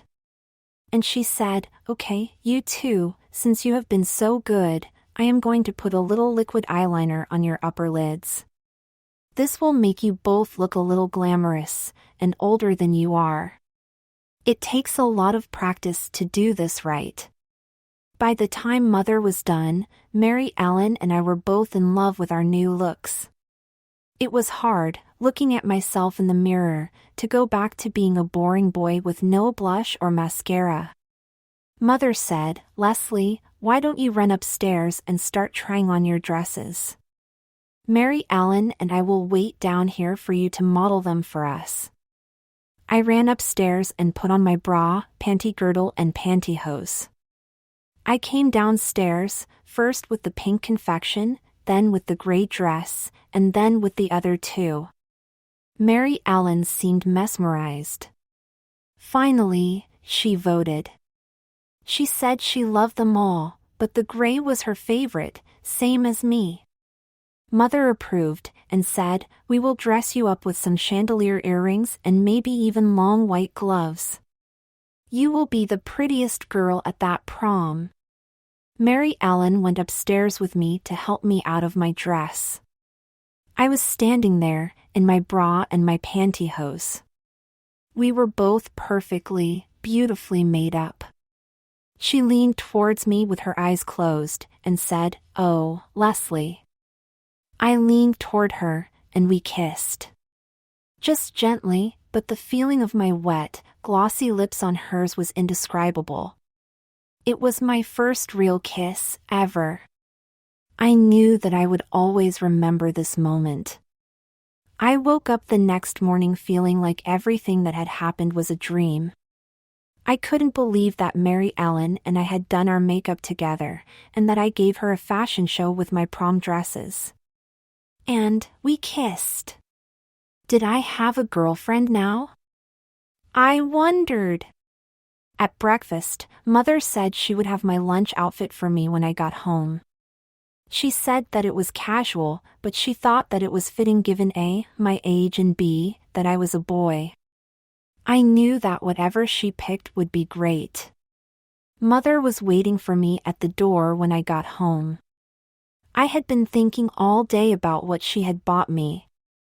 She said, "Honey, it's your lucky day. I know I said I was just buying you one outfit for the lunch, which you could then wear again for the next get-together. But the more I thought about it, the more I thought that jeans, boots and a sweater may be too casual for the 4 seasons. So, I did get you that outfit, which you can wear to the next get-together, but I got you something a little dressier and more subtle for lunch." When Mother showed me the sweater that she had gotten me, I could see why she realized that she needed to get me another outfit for the lunch. First of all, while it was just a sweater, which theoretically is an item of clothing that could be either male or female, this sweater was one of the most feminine I had ever seen. I literally started giggling when I saw it. "Oh, Mother! Off the shoulder? And bows? Are you kidding?" Mother looked a little sheepish. "Okay, so maybe I got a little carried away. Still, with the jeans and boots, I think you will look totally adorable in this outfit. The ladies at the next get-together are going to love it. I couldn't wait to wear it. So, now I had my outfits picked out for the prom, for my lunch at the Four Seasons, and for my next get-together. I couldn't wait to wear them all. Chapter 13 Lunch at the Four Seasons. Jim Hines called Mother the day before we were scheduled to go to lunch. He was confirming lunch, but also told her that he and a few of the other executives at La Prairie would actually love to see her work. Basically, they wanted to see before and after because that could potentially be the basis of the ad campaign they were contemplating. Mother had assumed they had something in mind for her and Leslie, but an ad campaign? That just did not occur to her, especially since the company was pretty low profile and rarely advertised. Jim explained that most of their advertising was very focused on high-end spas and things like magazines for private jet flyers like NetJets. He did say, though, that they were thinking about broadening their profile a bit, maybe testing out an ad in a mass market but high-end fashion magazine like Vogue. Mother had not really contemplated the implications of putting me in a print advertising campaign. Jim continued. So, we would like you and Leslie to come to our executive offices. We will send a car for you, of course. We are at 270 Park Avenue, the Seagrams building. It is one of the architectural gems of New York City. The Four Seasons is right downstairs. At La Prairie, we like to say that it is our executive dining room. Anyway, we can do the makeover before or after lunch, it's really up to you. Mother wondered whether I would feel comfortable out at a restaurant fully made up. Then she thought, well, if he won't feel comfortable, he certainly is not going to agree to an ad campaign. She told Jim that we would meet them at their offices before lunch. Jim continued, That's great, Linda. One other thing. If it's okay with you, we'd love to have our ad agency photographers there. Of course, we would not use any of the images unless we came to an agreement with you. But if things work out, this could be perfect timing and could save us lots of time down the road. This was a lot of information for Mother to digest. Photographers? Ad campaigns? She thought that the company wanted to take her out to lunch to express their appreciation and support for her. Maybe they would talk about giving her an award for something like Rookie of the Year for Most Successful New Makeup Artist. What Jim was talking about was beyond her wildest dreams. On the other hand, the whole thing seemed incredibly exciting. Of course, they would have to deal with the implications of my modeling becoming public. But, she thought, we would cross that bridge when they came to it. So, Mother agreed. She and I would meet the company executives and their ad agency at the La Prairie headquarters at 10 a.m., 2 hours before lunch. I would have to miss a day of school, but Mother thought this was a very special occasion. When I got home from school, Mother told me about her conversation. She wanted to know if I was okay with all of that. I was really in a state of shock. I don't think that I was really capable at that point of understanding the implications of everything she was saying. But I trusted Mother completely, and she seemed so excited. She said, Look, honey, we are not agreeing to anything. Right now, it's just our usual makeover and lunch at a nice restaurant.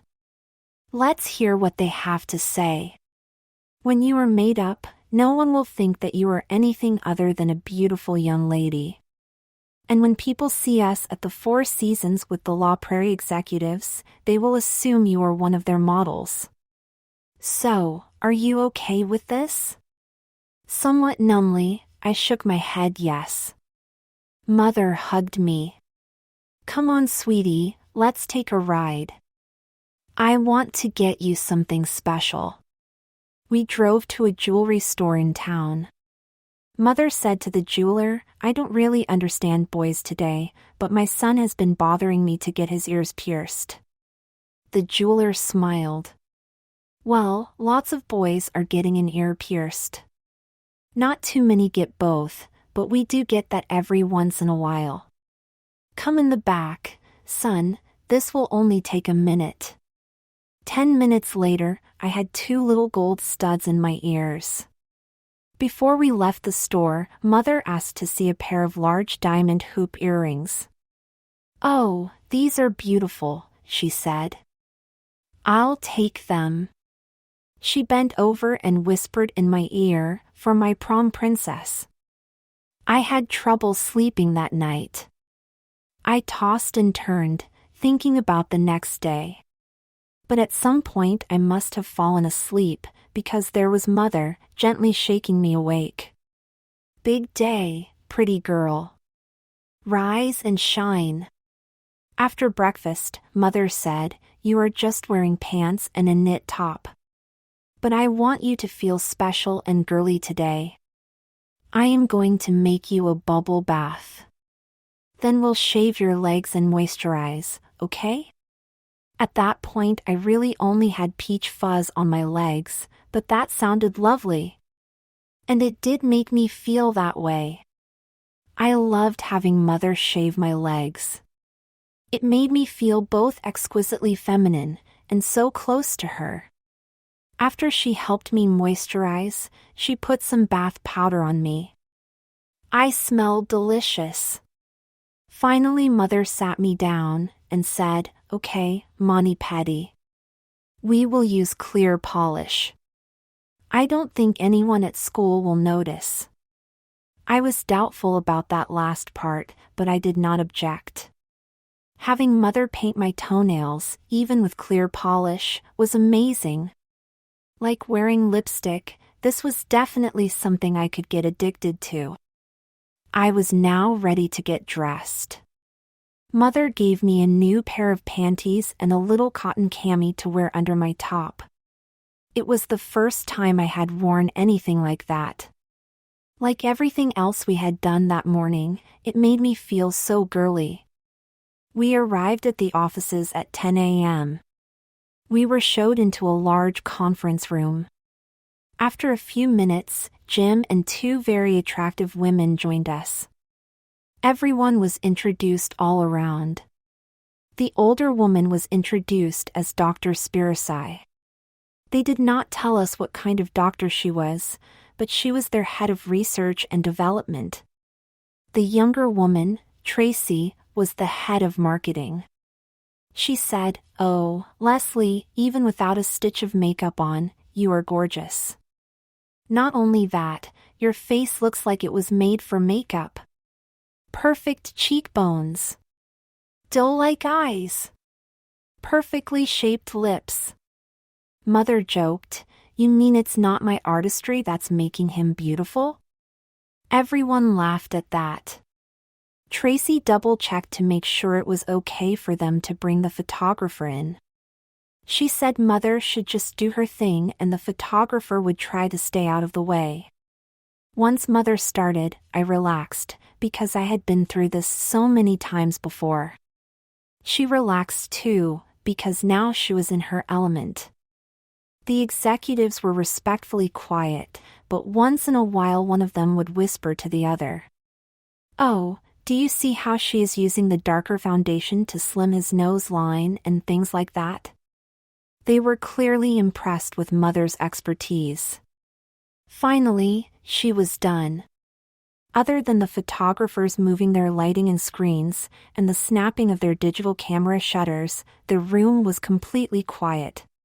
The 3 executives asked us if we would excuse them for a moment, and they stepped outside the conference room. A few minutes later, they came back in. Tracy spoke. "Leslie, I did not think it was possible for a boy to look this beautiful. You and your mother have exceeded our wildest expectations." Then Jim spoke. "We are thinking of an ad campaign that is quite similar to what your pitch has been, Linda. Basically, side-by-side pictures of Leslie, before and after, with the tagline, 'If our makeup can do this for a boy, imagine what it will do for you.' We think the whole concept is out of the box and a little attention-grabbing. Then Jim spoke.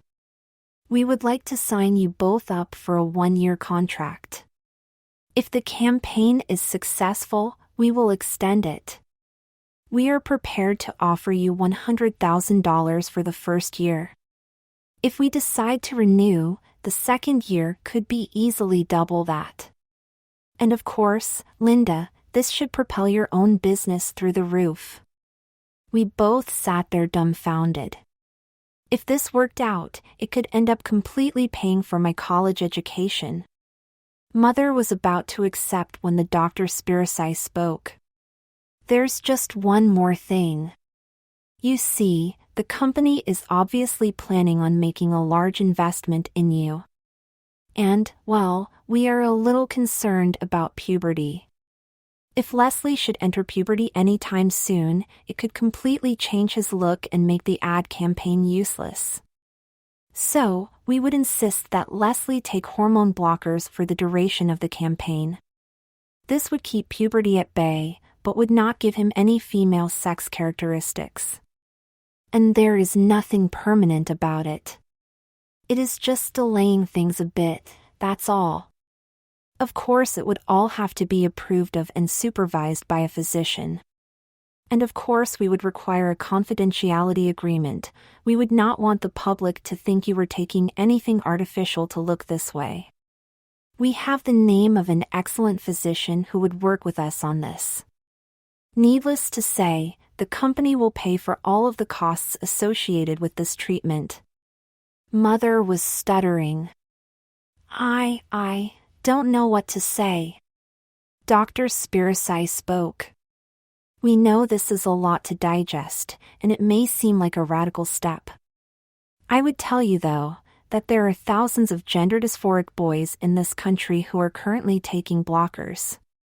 It gives them the time to figure out who they really are, and what they ultimately want their bodies to look like. Many ultimately decide to let puberty take its course, others go in the opposite direction, and decide to have gender reassignment surgery. Still others fall in the middle, wanting to keep their male parts but wanting to remain feminine. I would say this, if I may. Not only is Leslie one of the most beautiful boys I have ever seen, but he is so obviously, innately, exquisitely feminine. I look at him sitting there with his subtle signs of femininity, his nails manicured and done in clear polish, his ears adorned with his pretty little gold studs. This is who he is. In any event, this is a perfect opportunity for you both to stop the clock for a while to figure things out. The important thing to keep in mind is that it's not permanent. Mother sighed and said she would think about it. Jim gave her the contract and said, "Why don't you have your lawyer look this over while you and Leslie think about things? We will be ready to go when you are. In the meantime, let's go and enjoy lunch." No one talked business at lunch. We just got to enjoy our exquisite meal and the beautiful surroundings. There was some quiet celebrity spotting going on, but I was too young to know who most of those people were. Anyway, I felt a little like a celebrity myself. Mother and I were both quiet on the car ride home. I wasn't even thinking about the fact that I could become the centerpiece of a national ad campaign and all the implications that went with that. I was thinking about what Dr. Spiricai had said. While it is true that I worried about puberty, this idea of blockers had never crossed my mind. But, if it did what Dr. Spiricai said, to me, it sounded like a good idea. I was really not ready to leave my newfound femininity behind, and the truth was, being pretty was a big part to me of being girlish. I was okay with my body being the way it was, in fact I could never imagine not having my boy part. LOL, I had had it since I was born, I was very attached to it. But I definitely did not want to look like a man wearing makeup. Maybe I was already answering Dr. Spiricai's question about where I fit on that spectrum, as she called it. On some level, inside me, I already knew the answer. I was a boy, not a girl, but I was a feminine boy who loved looking and being girlish. I knew it was a word that some people used in a mean way, but I guess what I was a sissy.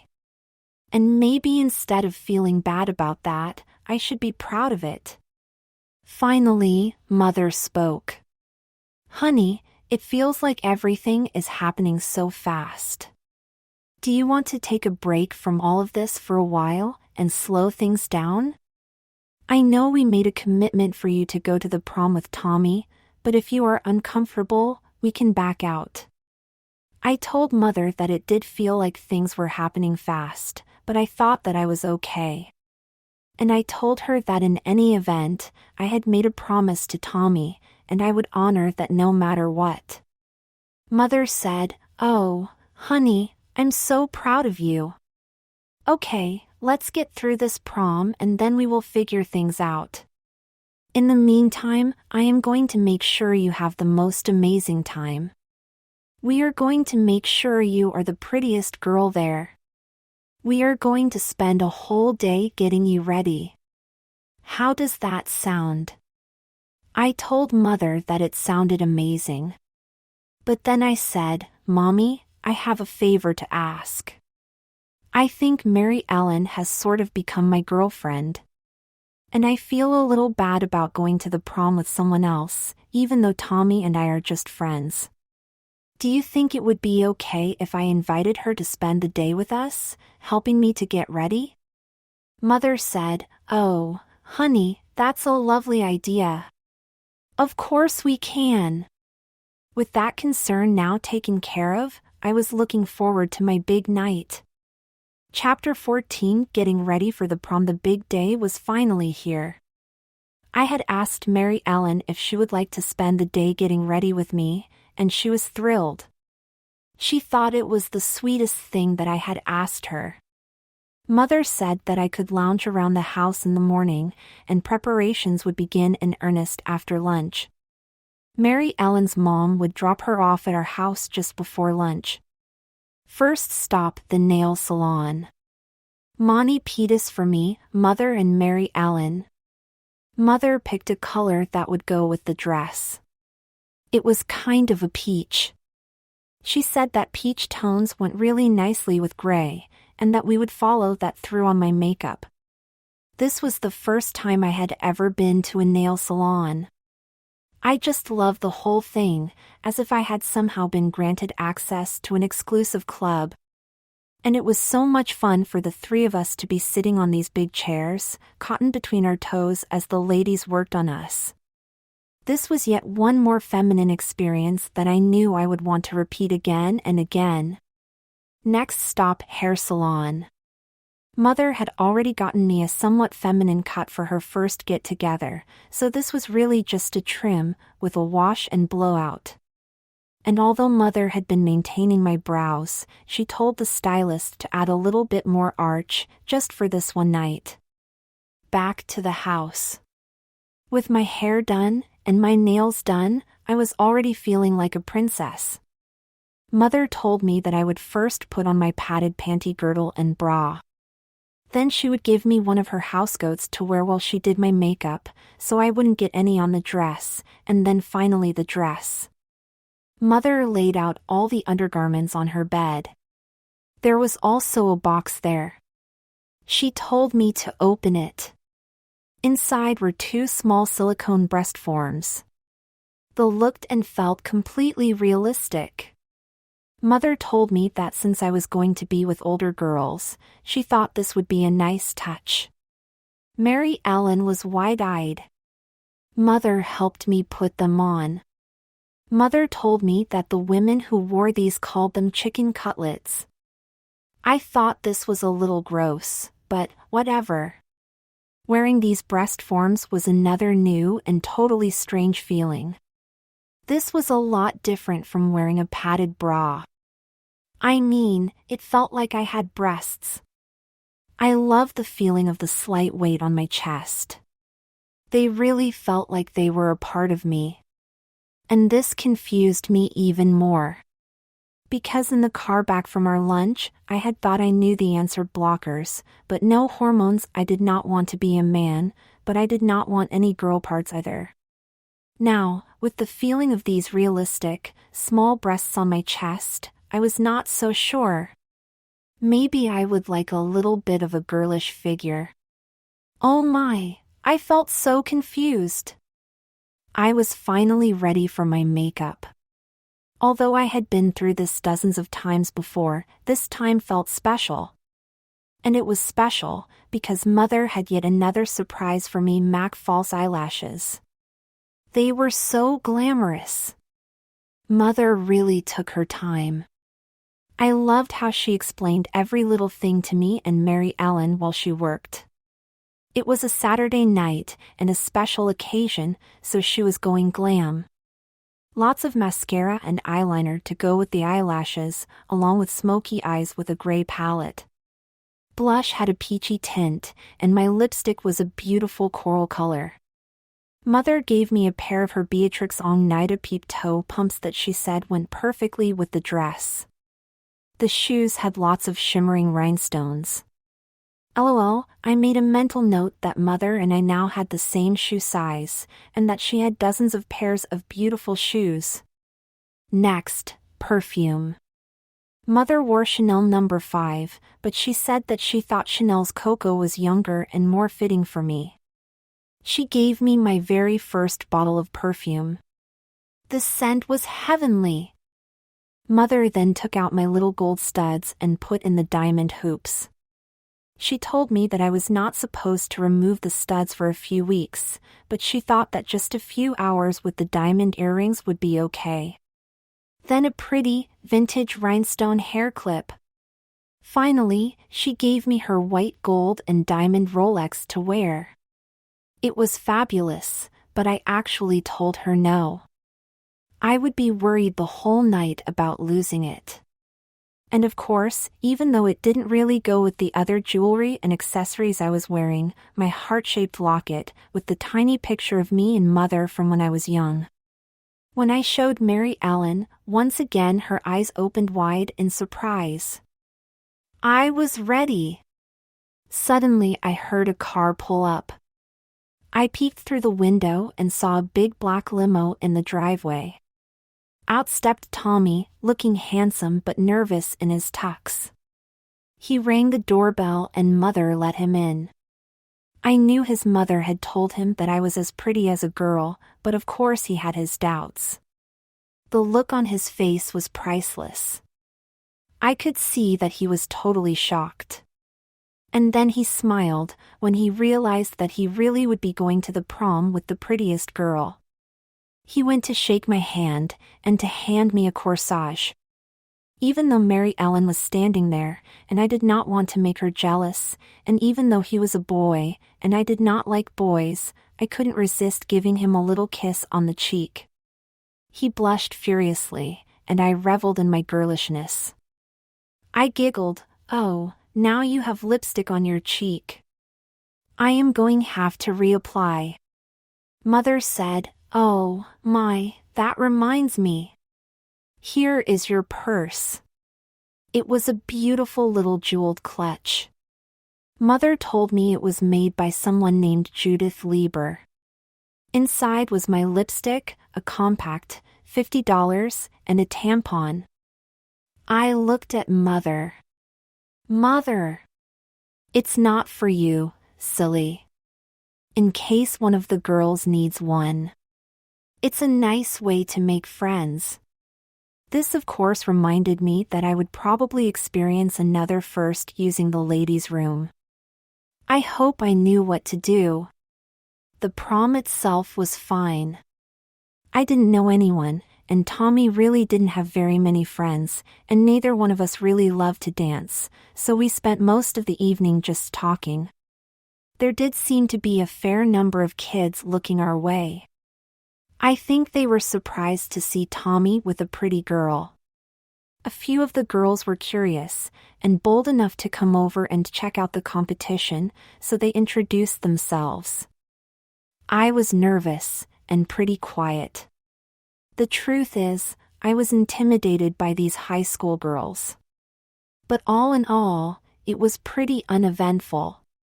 Tommy asked me lots of questions about how I ended up this way.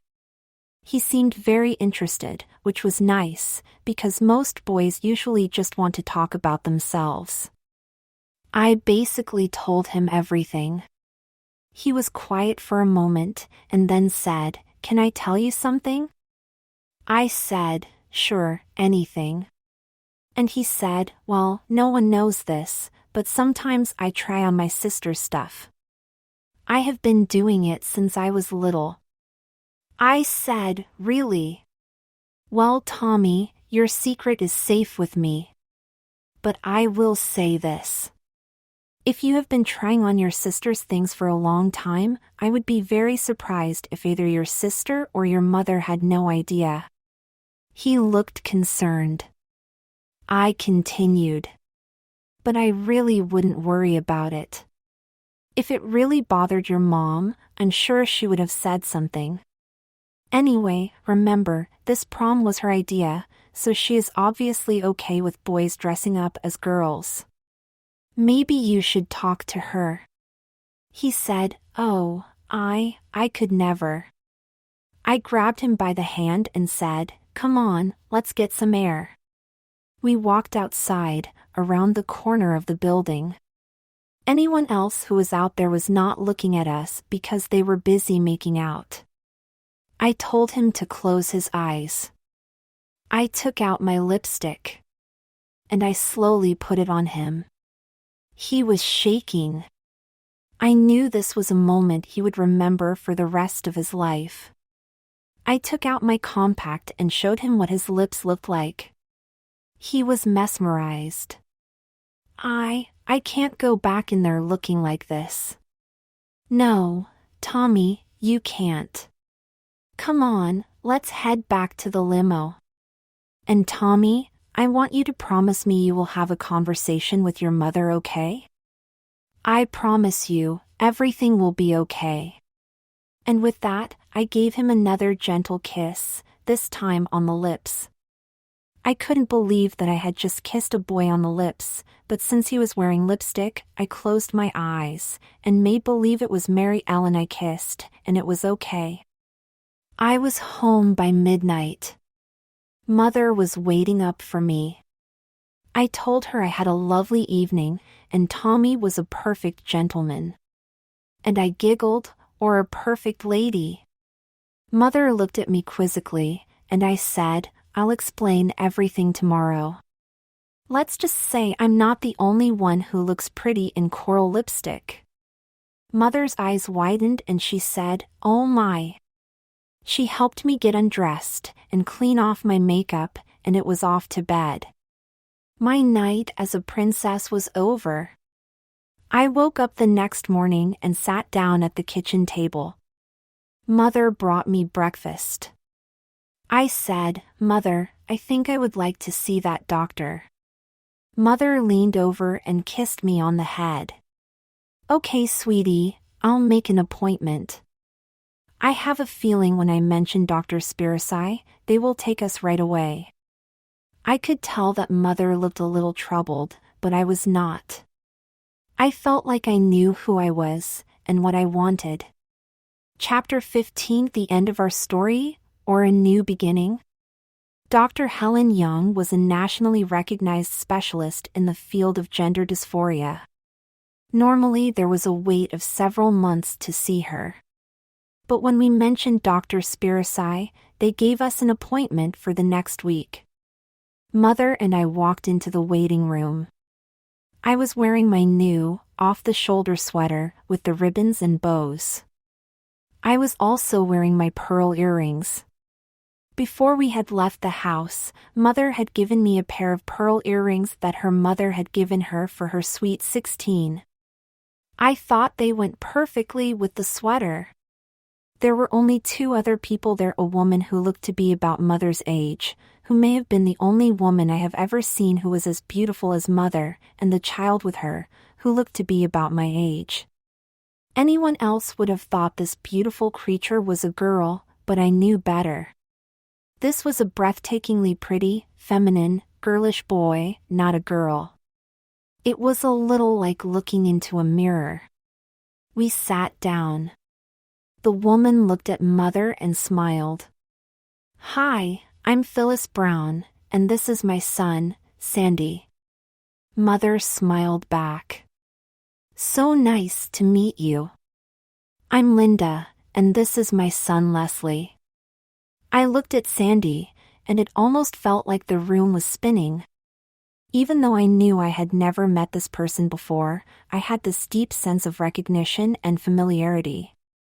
It was as if we had always known each other, and that we were somehow fated to meet right here, at this time, in this doctor's office. Sandy and I smiled at each other. He said, "I love that sweater. Where did you get it?" I said, "Why, thank you. My mom just got it for me. I love it too.